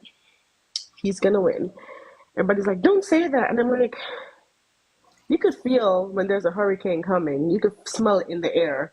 Yeah. And it's funny, I drove through there and I was like, this is the reality of the world that we live in, and it's just time for us to accept it. Like, that was just going to be the the natural occurrence of what happened on election day. And it's funny that last night when I was watching everything, I was doing the math and I was like, you know what? I'll be right back. You guys talk. Sure. There isn't enough states left for her to actually like regain.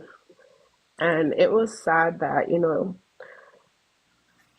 when it came down to like the states that you thought that she was going to win in, it just went the other way. And you're like, oh, okay. In the swing states. And I'm like, it just seemed like something wasn't right. And then I was like, you know what it is? We're going to have to put on our boots, go to work tomorrow, and just make the best of it. It's like a child that you have to learn. You have to be reprimanded. So you wanted the candy, you voted for the candy, and now the cavities that are going to come from that candy, you're going to have to learn the hard way and go. You're going to have to sit in the dentist chair. So everybody who wanted this, you wanted it, you fight for it, you vote for it, you chastise people for it, you alienated your friends for it. You showed your true self. You said the unthinkable things just to get that candy. So I hope that when you actually get a taste of how it is and the cavities start growing and your rights are being taken away and your friends are being deported and that lovely Mexican lady who watches your child will no longer be there, and that nice Jamaican lady who gives you your rice and peas in the morning at your Jamaican store is no longer there with that extra gravy because she's now deported. I hope that you're going to sit back and say, well, I didn't think those were the people they're going to send away. Because when you put like this blanket statement to say, oh, all immigrants are bad and all this is bad. Honestly, I have a temporary green card and I am worried, but I'm not worried because I would say I'm a model citizen or I'm a model person. I'm pretty black and white. I do what I need to do, send my kids to good school, work hard, keep my nose clean. So there should be no reason why you have to think of, okay, I'm not going to renew my permanent green card or anything. But you can't even think that way because there's no reason for you having to vote for him in the first place. There's no reason for you to even have hate. You just have hate because it's easier to point fingers. It's easier to say, life is not good for me, so I'm just going to blame somebody else. Right. So, like, in that terms, I'm like, you know what? I'm just going to not think about it. Everybody I know who is actually thinking about it is severely depressed. But I'm like, I'm not going to think about it. I'm going to do what you have been doing for the past how much years. Be a model citizen, keep yourself out of trouble, just continue with life. It's heart-wrenching to know what happened. It's heart-wrenching to know how people's mindset are. And the funny thing is, we've opened Pandora's box regarding racism, hate, the rhetoric of illegals being a problem, that we can never close that box again for our generation. That's a good point. For our generation or kids, it's the Jim Crow law all over again. That's a really good point. Yeah, the fact It's something that can never be closed. No matter how much we think that we're going to fix it, an election alone could not close that box because it was opened. People said what they had to say. They showed their true self. Everybody's true feelings came out against minorities and against people who are just not like you. And we can just not turn back. And Misha, even though we said we're not going back, we cannot turn back. I'm sorry. No, so thank you for your words, and you hit so many nails right on the head. I appreciate you being here today, friend. Thank you. Be safe out there. You too. Bye.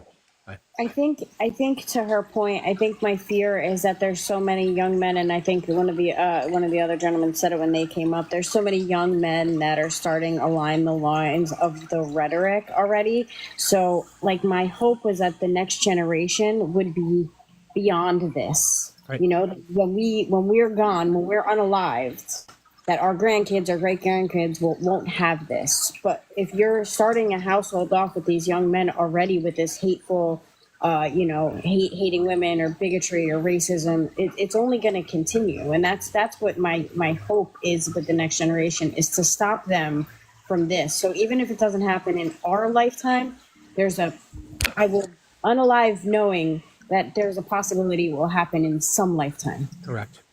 Tootle, how are you this morning? I'm doing okay. I now know what it feels like when the Germans woke up in 1933. But I even though I'm starting off with a really dark tone there, I came up to give a silver lining to everybody. I'm here in Delaware, and I voted in Sarah McBride, who is the first openly trans woman who's going to be in Congress. I saw that. And that's amazing. And she's been a state delegate here for many years before she was moved up to Congress. And she did amazing things here.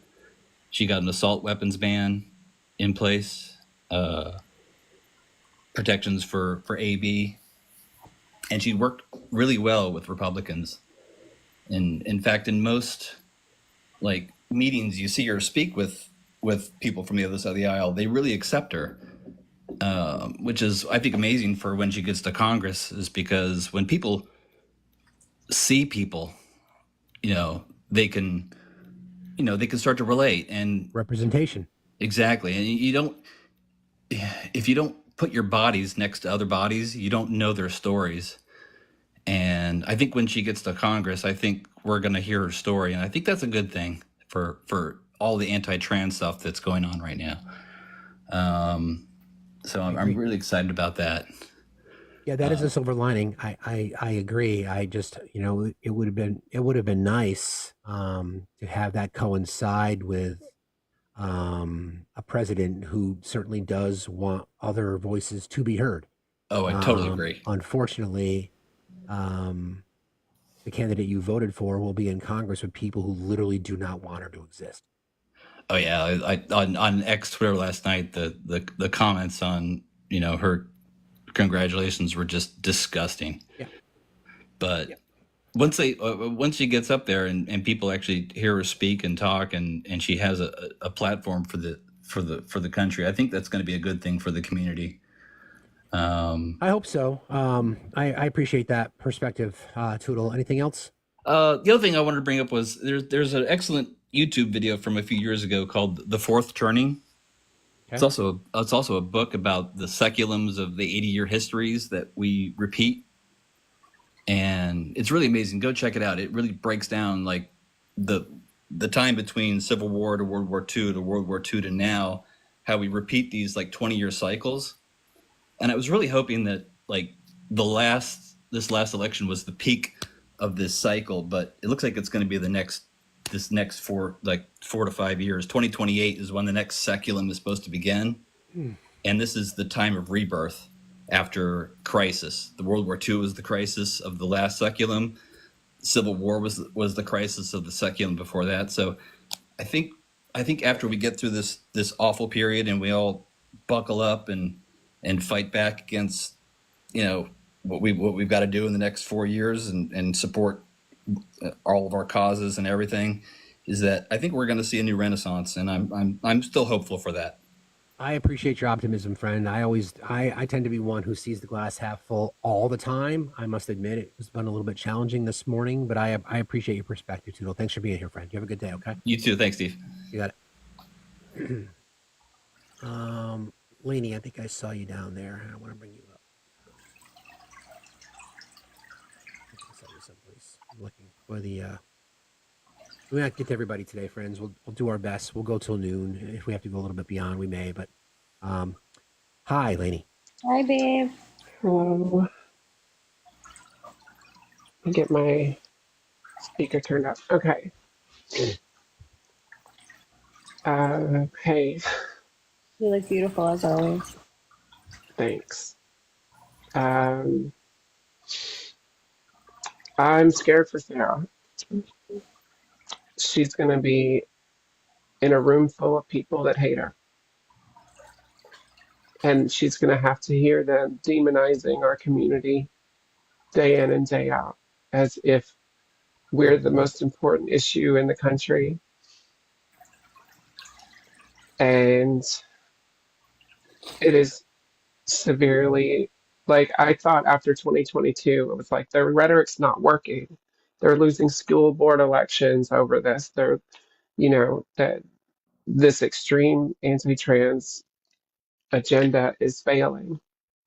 And then they went and doubled down again and spent $82 million in anti-trans ads, and the median voter wasn't phased at all, at best. Or they just believed it. And they thought the one trans girl athlete in their state was a danger to society. And the country just showed its face. And I had to reassure my kid that I'm not going to leave him, that I'm not going to leave the country. And as much as I fucking want to, I told him, don't worry. I'm still going to be here.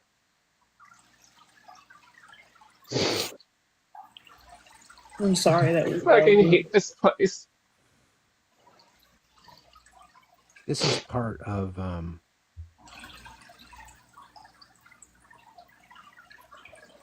this is part of what the right does not understand. The human effect. They live in this world of rhetoric where they will glom on to any piece of something as if they're under threat. And primarily it's people who look like me. It's primarily people who it's also white women. We saw it yesterday. Yeah. So we have a lady on our panel who's incredibly brave to come up here and tell her story. And yet people will mock. The comments were on. I'm sure you would be getting no end of hate. And I'm aware, I've had plenty. I'll probably have some in my inbox after this. Yeah, Since I they get can't you, do it in friend. the chat, it'll be in my DMs. I understand. But that's the difference. I mean, that is a fundamental difference. And obviously, people are going to react how they're going to react. And I want people to be able to have this space. It's why we're not taking debates today. I'm not even sure if we will for the rest of the week, quite frankly. Because what's there to debate? I mean, people have said that they don't give a shit about you to even to exist, lady. They don't care about Jess's access to her body. They don't give a fuck about my daughter's rights to her body. They don't care about anything. They don't care about public education. They don't care about overfunding public education. They don't care about propping up the middle class. They don't care about defending the rights of the infirmed, the elderly, the disabled. They just don't care. They have been they've bought into this concept that the only way to win is with the hammer. And again, for people to look at just the pain on your face, and it's not because we lost an election, it's because your life and your existence is under threat. And I'm relatively safe in my blue state, right? But I was run out of my teaching career 4 years ago from online unaliving threats and bomb threats to my school. I was targeted by Libs of TikTok. I was one of the first trans teachers to be targeted by her. And my admin in my safe little blue state turned their backs. And you're in New York, right? I think you mentioned that on Facebook yesterday. And New York didn't show up. Neither did New Jersey, and New Jersey is always. It's like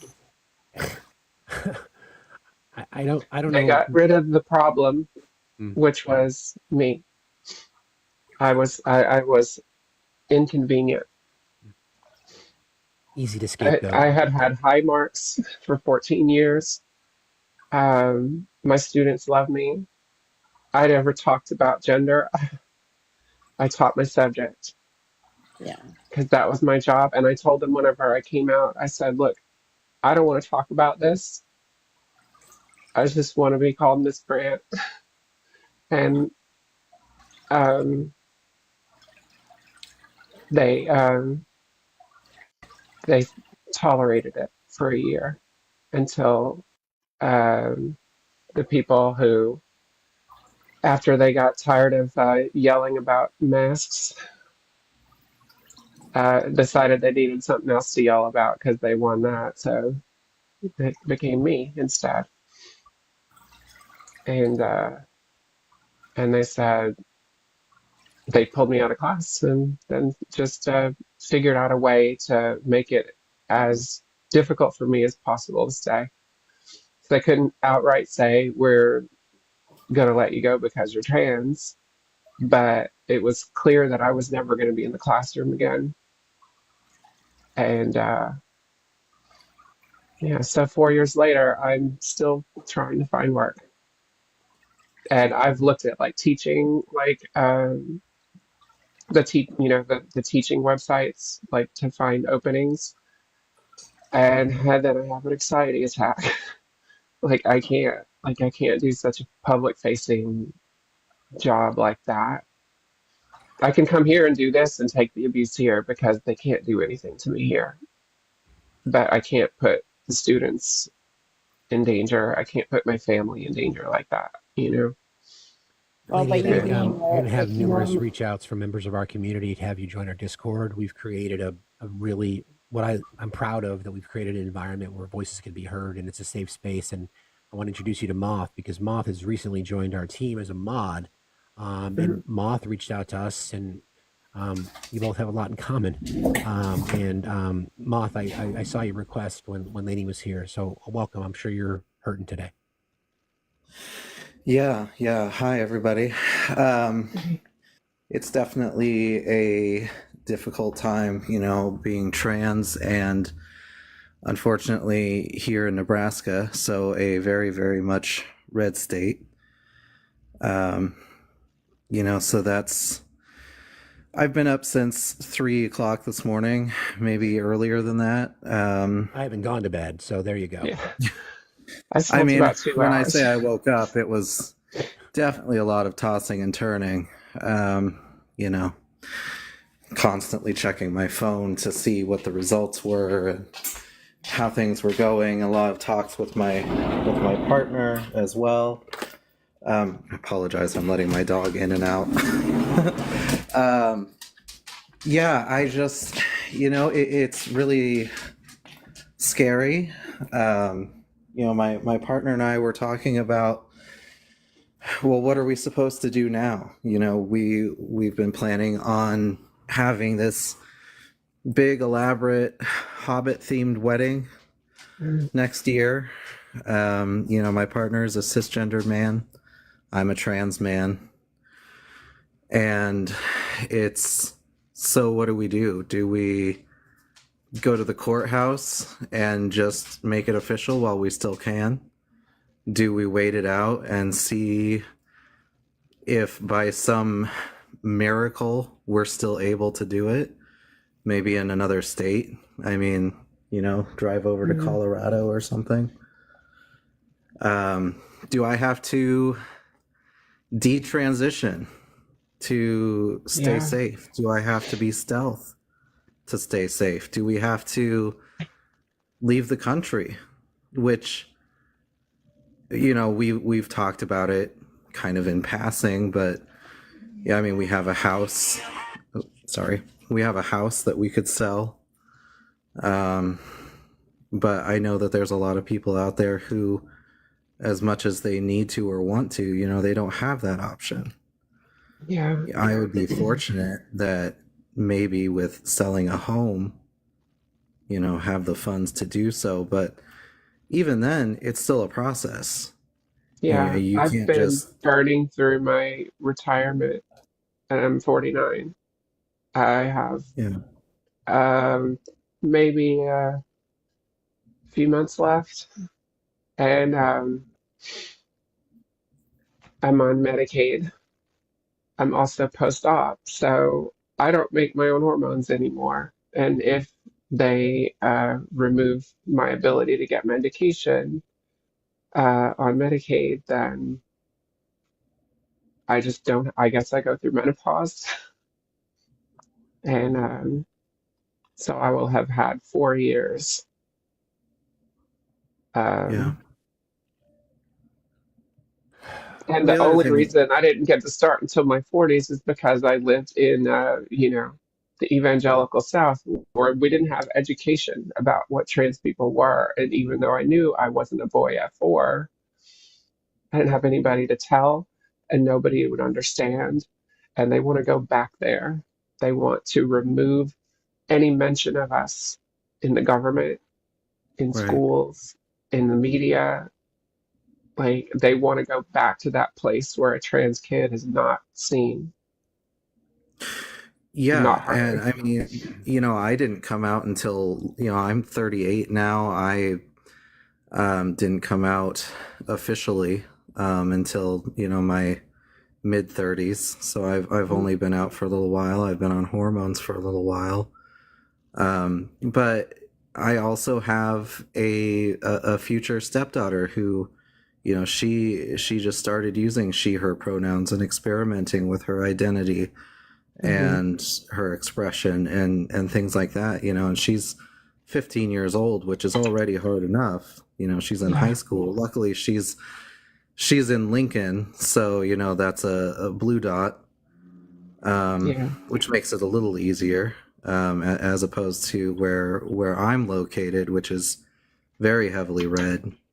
And she just started having these conversations with me, and she just started picking out her name and her new style and growing her hair out and all these things, and she's been so hopeful for the future. And now I have to tell her I don't know if it can happen. I don't even know if I can stay.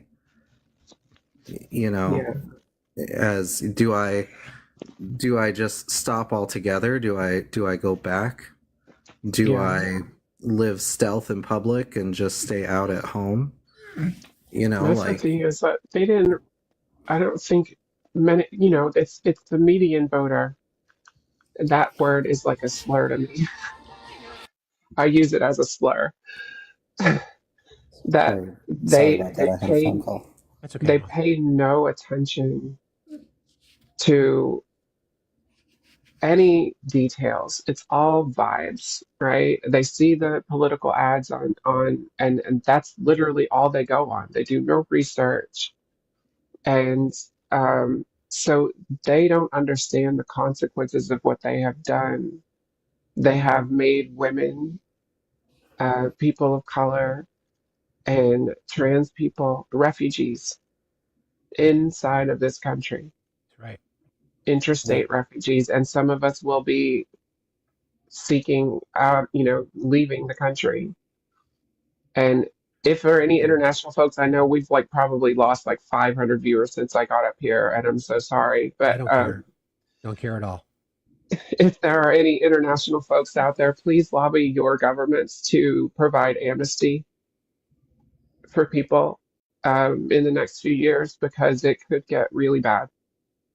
I want to say, if they get what they want, it will. I want to say, Lainey and Moth, to the two of you. I've gotten to know Moth a little bit, and Lainey, we just recently started to get to know each other. But this may not matter to you, but I'll say it anyway. I'm sorry, and I will speak for myself, but sadly, I wish I could speak for more white men, that we once again, white cis hetero men in particular, that have let you down. And I'm sure Jess would say the same, that white women also let you down. And this is this fight that we're in. And I can't, as an empath, there's just so much that I want to feel. I want to say that I see you both. I recognize you both. I'm honored to know you both. I'm incredibly sorry about the events of what happened yesterday. That's bad enough, but it's just a continuation of the assaults on you for just being who you are. So I want you both to know that this is a space that if you ever feel like you need a space, I'm honored to have you here and part of our community. First of all, Lainey, the fact that you're 49 and look like you're about 20, good on you. It's the little picture and the ring light. Whatever the salad dressing is, don't be fooled. She looks amazing. You look absolutely amazing. No, and I'll, SPF 45 every day. And I just think it's important I think it's important for us to make sure that the message goes out there to people who literally have voted to take your rights away, that they need to see you too, and they That's choose why not. and they Yeah. choose not Well, to. that's the hard thing is my partner who he's never really been super active in politics. I'd like to think that I have a little bit of influence there, but you know, we went and we voted yesterday, and he's only just recently out.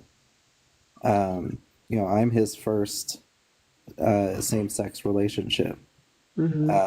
You know, and it wasn't until we started dating, and it wasn't even until a little bit into us dating that he officially came out to like his family, and so it makes him feel, I'm sure, you know, like he's not seen either, because you know he's been celebrating who he is and learning more things about himself, and now we have something like this. I know. You know, Yeah. it just adds on to it.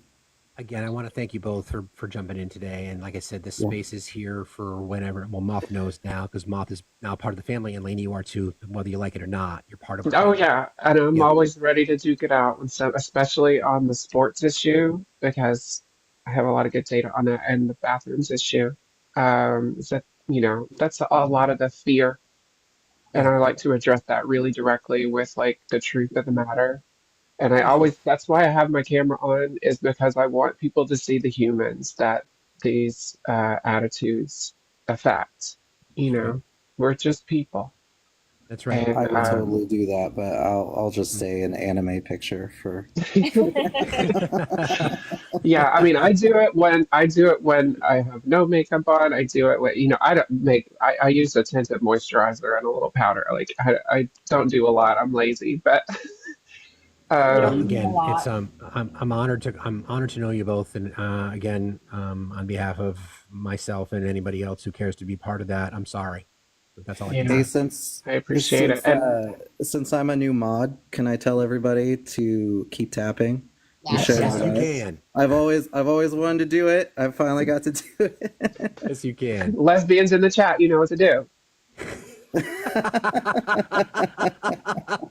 Thank you, Lainey, for a little bit of lighthearted moment. Thank you Gotta both for have a being little here bit of for this laughter. conversation. Thank you I so appreciate much, you. y'all, for everything that you have done during this cycle, and I know that you will continue to do. I do appreciate the allyship and the accomplices, more importantly, and that you allow our voices to be heard as well. I It's my appreciate honor. that. Thank you so much. Appreciate you. Thanks.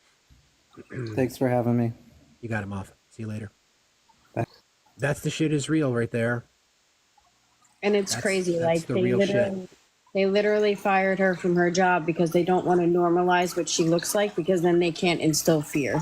And that's just to me, this is what's happening, people. This is what you're voting for. Hey, Jess. Hey. How you Hi. doing? I mean, not great. Yeah. I mean, obviously. I will say this. I can safely say this. The one thing that I kept saying was Trump did not grow a base. He did not gain more followers. He did not gain more popularity. And I kept saying, in fact, I said 3 days ago when I was in Adams Live, I guarantee you he's going to have less voter turnout or support this time than he did in 2020. And people are like, you're dumb, you're an idiot, you don't know turnout. And yet right now he's sitting just below 3 million less votes. Yeah, California hasn't been counted yet, though. I hear you, but I have a feeling he'll end up at his number. I mean, maybe. I don't know. I feel like California, majority of those votes that are sitting out are going to go to her, but I could be wrong. Because Biden won California by 11 million and she's sitting at 5.6 right now. And I feel like a lot of those votes are going to go her way. But again, I could be wrong. But too I'd close. like to believe Either way, that, it's too close. Either way, it's too yeah. close. But I think it's the point that it further proves he did not grow his base. This wasn't about him garnering more popularity. It wasn't about people thinking he was a better candidate after everything that happened in 2020.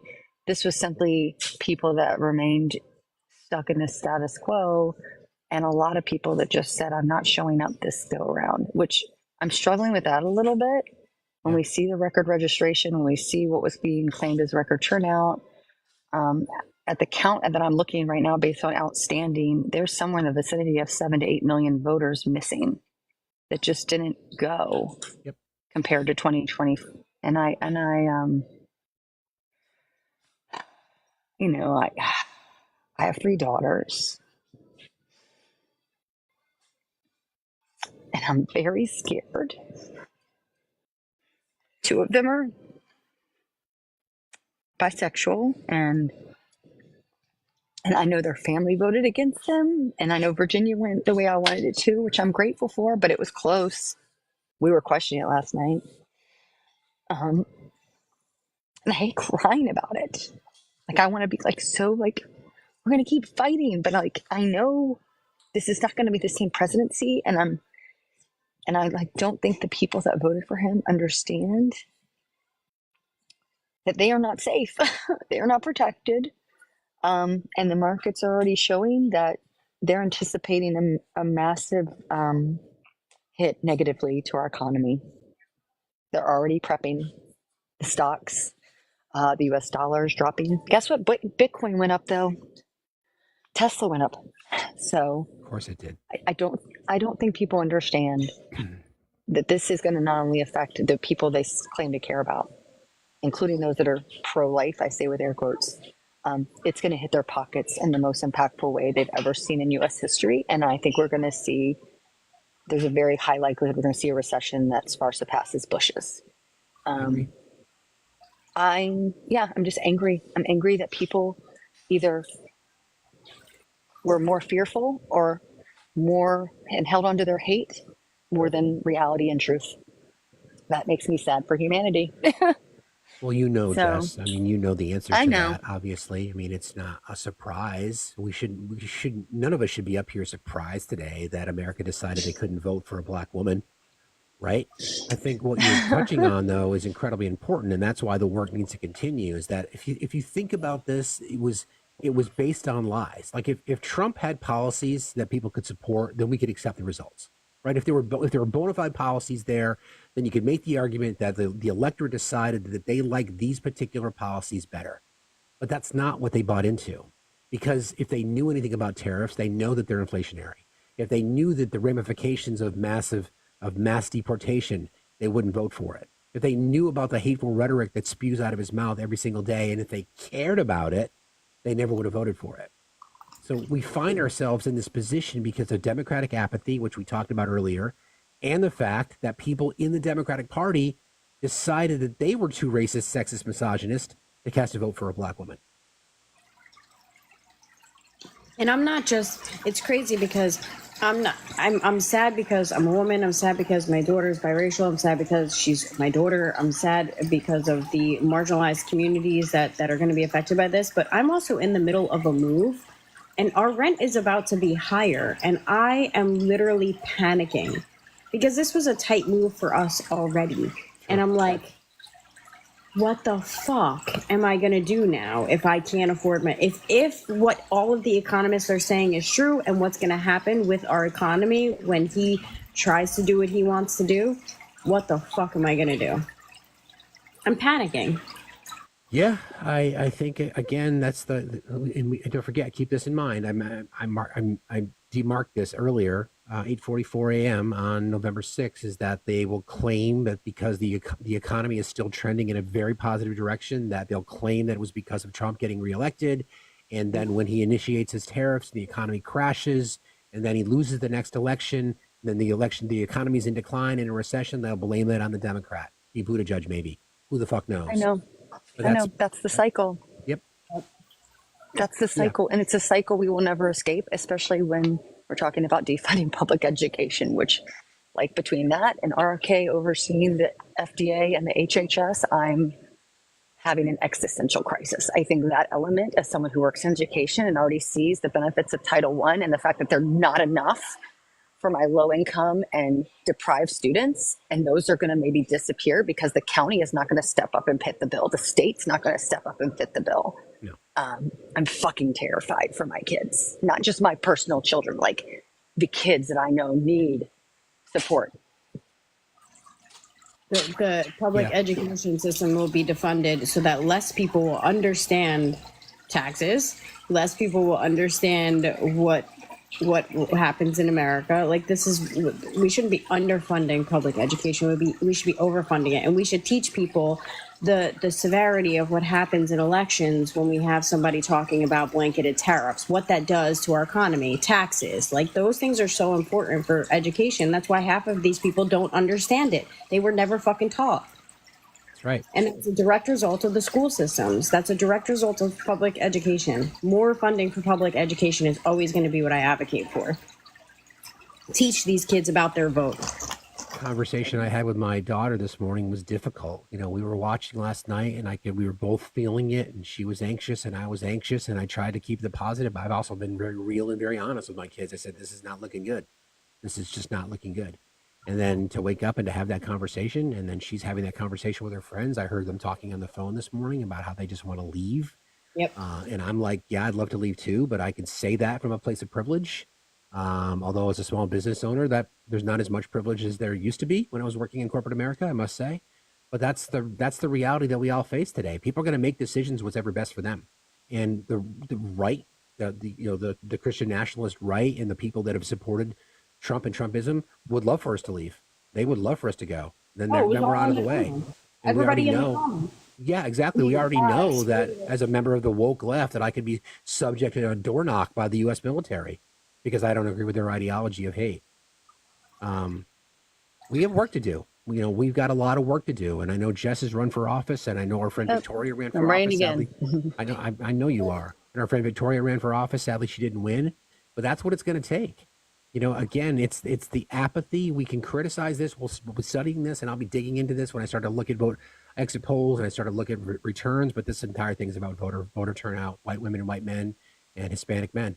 We can point to those three voting blocks in particular. Those three voting blocks really said, "Yeah, I'm okay with a felon. I'm okay with a rapist. I'm okay with a lying cheat and an insurrectionist traitor who tried to subvert democracy. I'm fine with all that because I'd like my gas prices to be cheaper."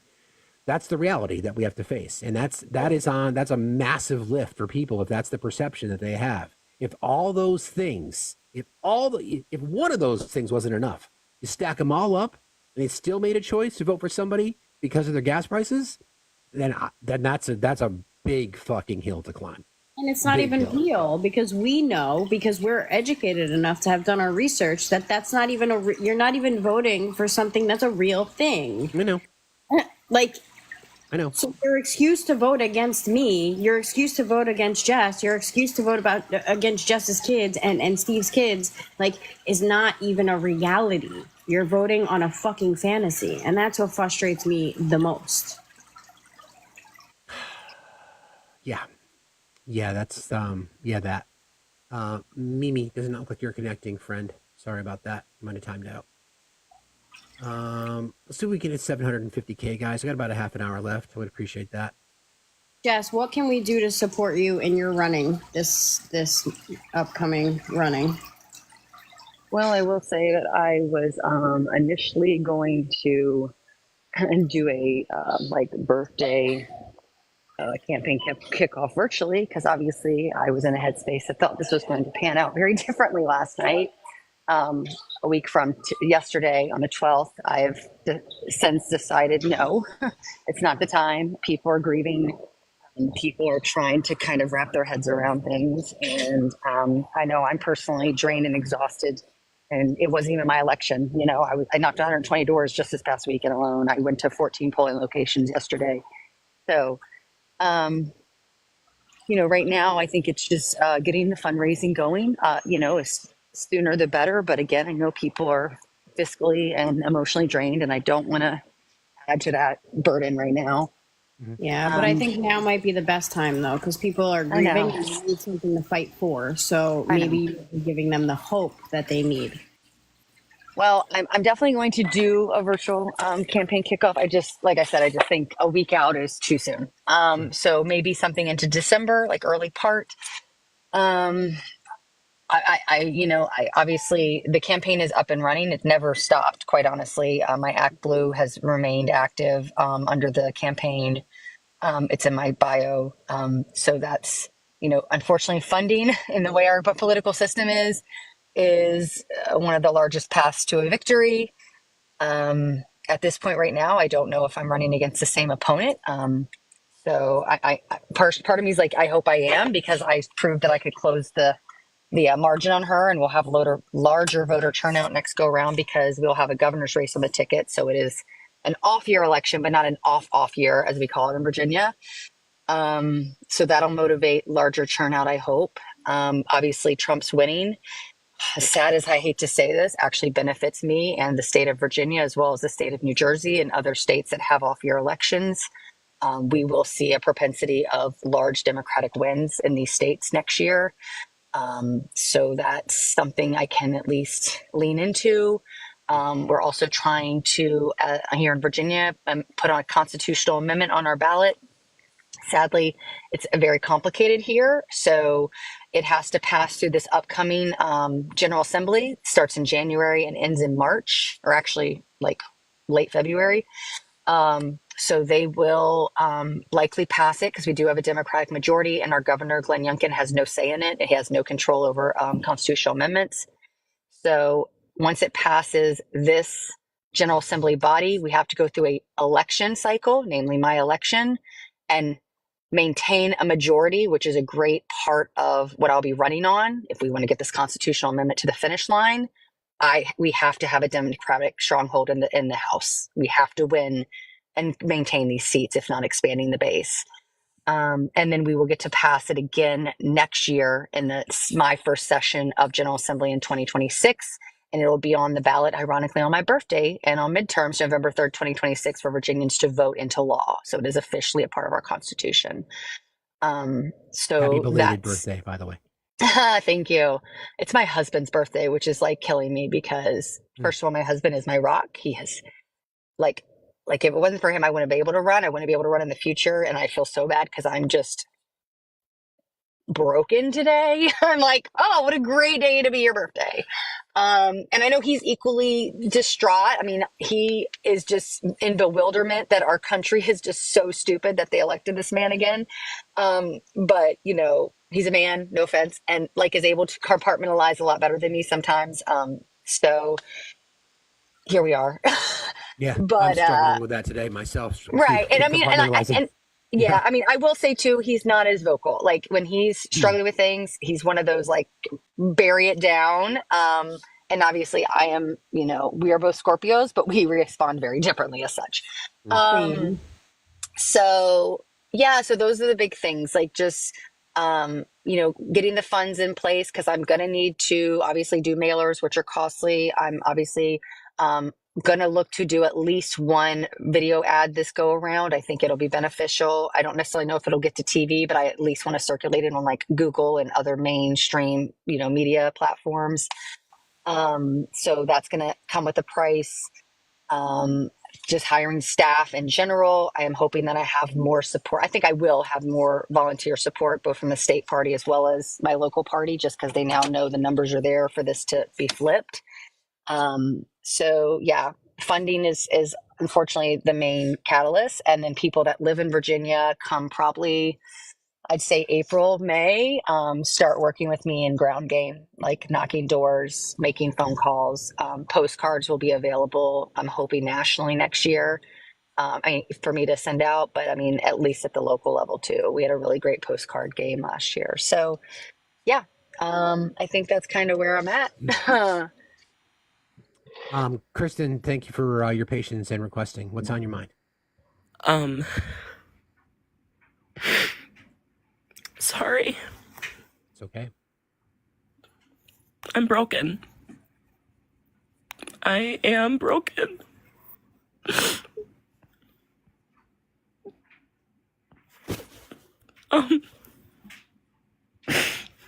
My mom texted me this morning and she was like, "What happened?"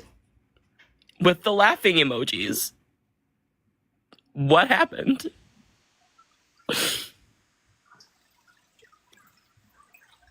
My own family voted against me. Voted against the community that I'm a part of.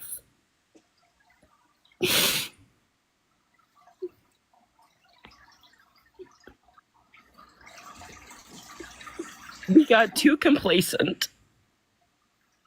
That's what happened. You know, it's like, I can accept the fact that she lost. I can accept that. But I can't accept the fact that we have people in this country that are willing to vote for that man. It's horrifying, to say the least. I've lost hope. I have lost hope in humanity. And Jess, I am so fucking sorry for both of y'all up in this panel for being just women living in this country. I am so fucking sorry. For any woman that is down in the comments, I am so fucking sorry.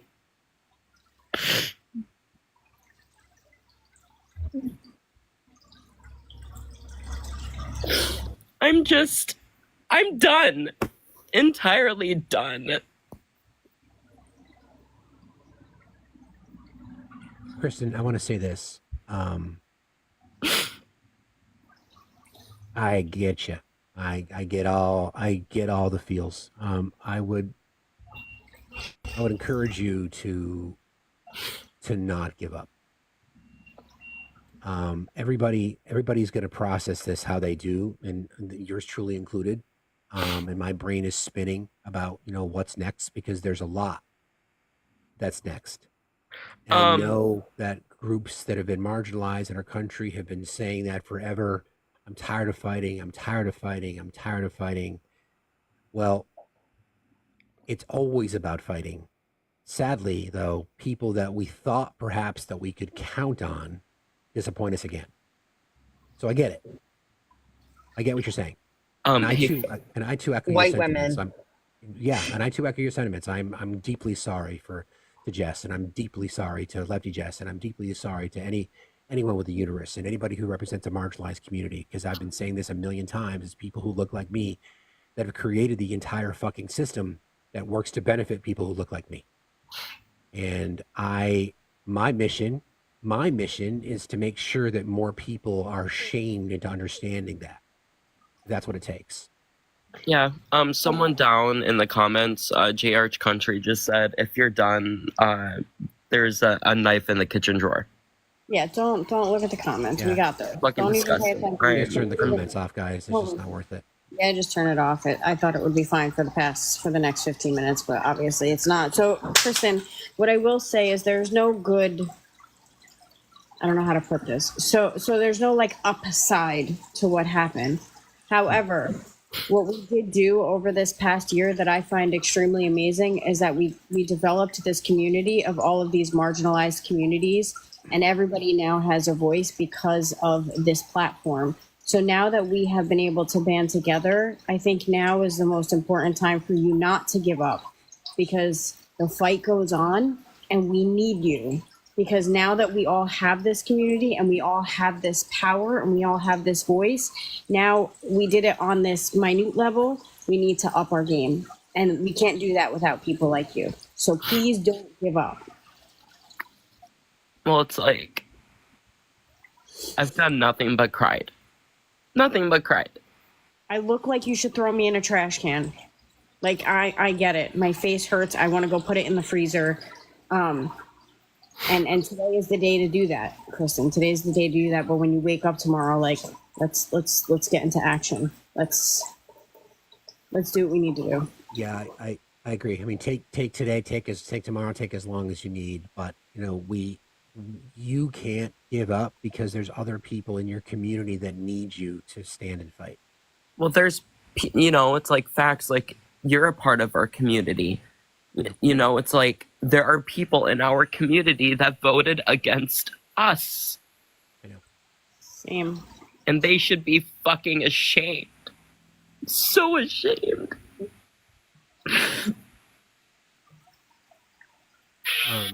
Kristen, are you in our Discord?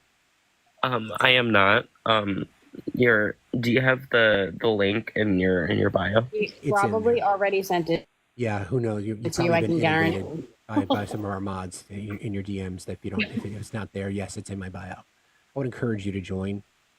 This goes off. This is for anybody. We, our Discord's free to join, and we've tried to create a space where voices can be heard. And what I've been told by people that they appreciate it. So the offer's there for you too, Kristen. Yeah. I would love to join it if any of the mods down in the chat can send it to me. They will. And my I'm sure it's DMs are already been also done. open as well, Kristen. If you ever need anything, I know that I am not a part of your community, but I will listen. I don't care if it's 4 or 5 o'clock in the morning. That's the kind of person I am. If you ever need someone, I am here. I will always answer the phone. So we sent it to you. You should have it in your inbox. I want to say too, and I hope I don't lose service, but I want to say too, and I hate that it has to come to this, but the reality is, I can speak from my own personal experience. Sometimes you got to feel shit to understand shit. The fuck around and find out portion of his presidency, I think, is going to hit people in a very real way this go around.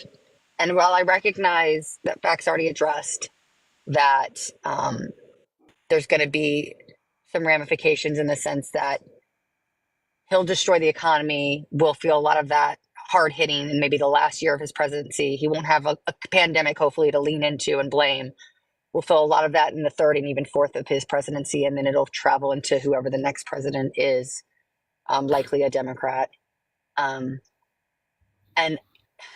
it's not even just about us. Obviously, we are doing everything in our fucking power to have a voice and like elevate truth and reality. And, I know every one of us in here has been doing that for the last 2 and 3 years, especially.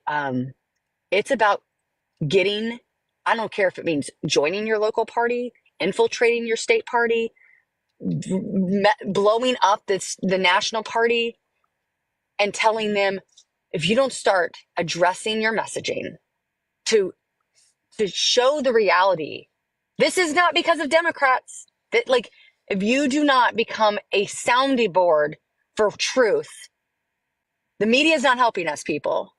Elon Musk is not helping us. And quite honestly, TikTok's not helping us. TikTok is on the chopping block right now with nobody buying it as of right now. And as much as Trump said he's going to save TikTok, don't count on that, because China's the enemy. I'm just saying all this to say this is going to take more than screaming on the internet. It's going to take you being active in real life. And I know Steve already knows about this, and many people know about this, but it is going to take you being a voice on the ground. It is going to take you being a part of the messaging that has the power, finding a way to infiltrate that system. Hey, Jess, can I ask you a question? Which one? Jess, Like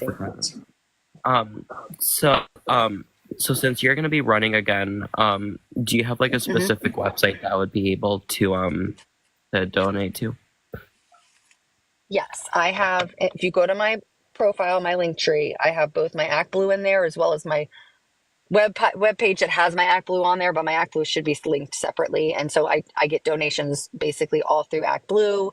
I also have a PO box. Some people don't like to use ActBlue because their information gets put on there, so you can always send me a check as well, or a money order, and then I just make sure your name, and if it's under $100, all I really need is your name and zip code. And your but if it's over $100, I do need like information, including like your address, and your place of employment, because it has to be put in a certain way. So, or not place of employment, but like what you do for a living, like what your, what employment is. But yeah, so that is available. I just, So Kristen, my mods just informed me that they're getting some, and you saw Jill Stein as of right now, and that may change. She didn't get her 5%. Doesn't have service. I was going to say, Kristen, I was just going to say that it looks like there's maybe a settings issue with your account, but because they couldn't send you the Discord link, but you'll find it in the link tree that it's in my bio. So please join. I don't know what's going on with my account right now. It's kind of fucked. Yeah, I don't know, but I'll get it figured out. Okay. I think I have my Instagram linked in my bio. So if any of the mods does have Instagram, just have them send it to me through Instagram. Will do. Thank you for being here, friend. We got you. Please join our community, okay? Thank you so much, Fax. I appreciate you. You got it. All right, I think I want to wrap. Just cause it's been a long morning. So, Jess Anderson, what would you like to say in closing, friend? Breathe. Don't stop breathing. Grieve. It's okay. Like, that's where we are. Grieve. Kind of own the reality that we're in, and then make an effort to change the future that we're looking at. That's it. Well said. Thank you very much. I appreciate it. Honored you being here. Guys. Lefty Jesse. Hi, guys. What you got? So I think my closing message for today is going to be that I implore everybody that's in here to teach their kids to be better for the future. To get the message out there that we need our future generations to do what we weren't able to accomplish this election cycle, because they're either going to be voting soon or voting by the next election. And I think it's important that the education that we have for our next generation is out there, and they are aware of these issues, and they see how it doesn't just affect you, or it doesn't just affect me, or it doesn't just affect our children, but it will affect the future of our entire country for a very long time to come. Because if he does everything that he wants to do this election cycle, it will take us decades to fix when we get into power again. So I am sorry to all of the women and to all of the marginalized communities that we have failed this election, but the fight doesn't end and it doesn't stop. And we need to get on the ground, and we need to keep moving and pushing forward so that we can hopefully in 4 years make him disappear for good. And I don't mean that in a violent way. Well said.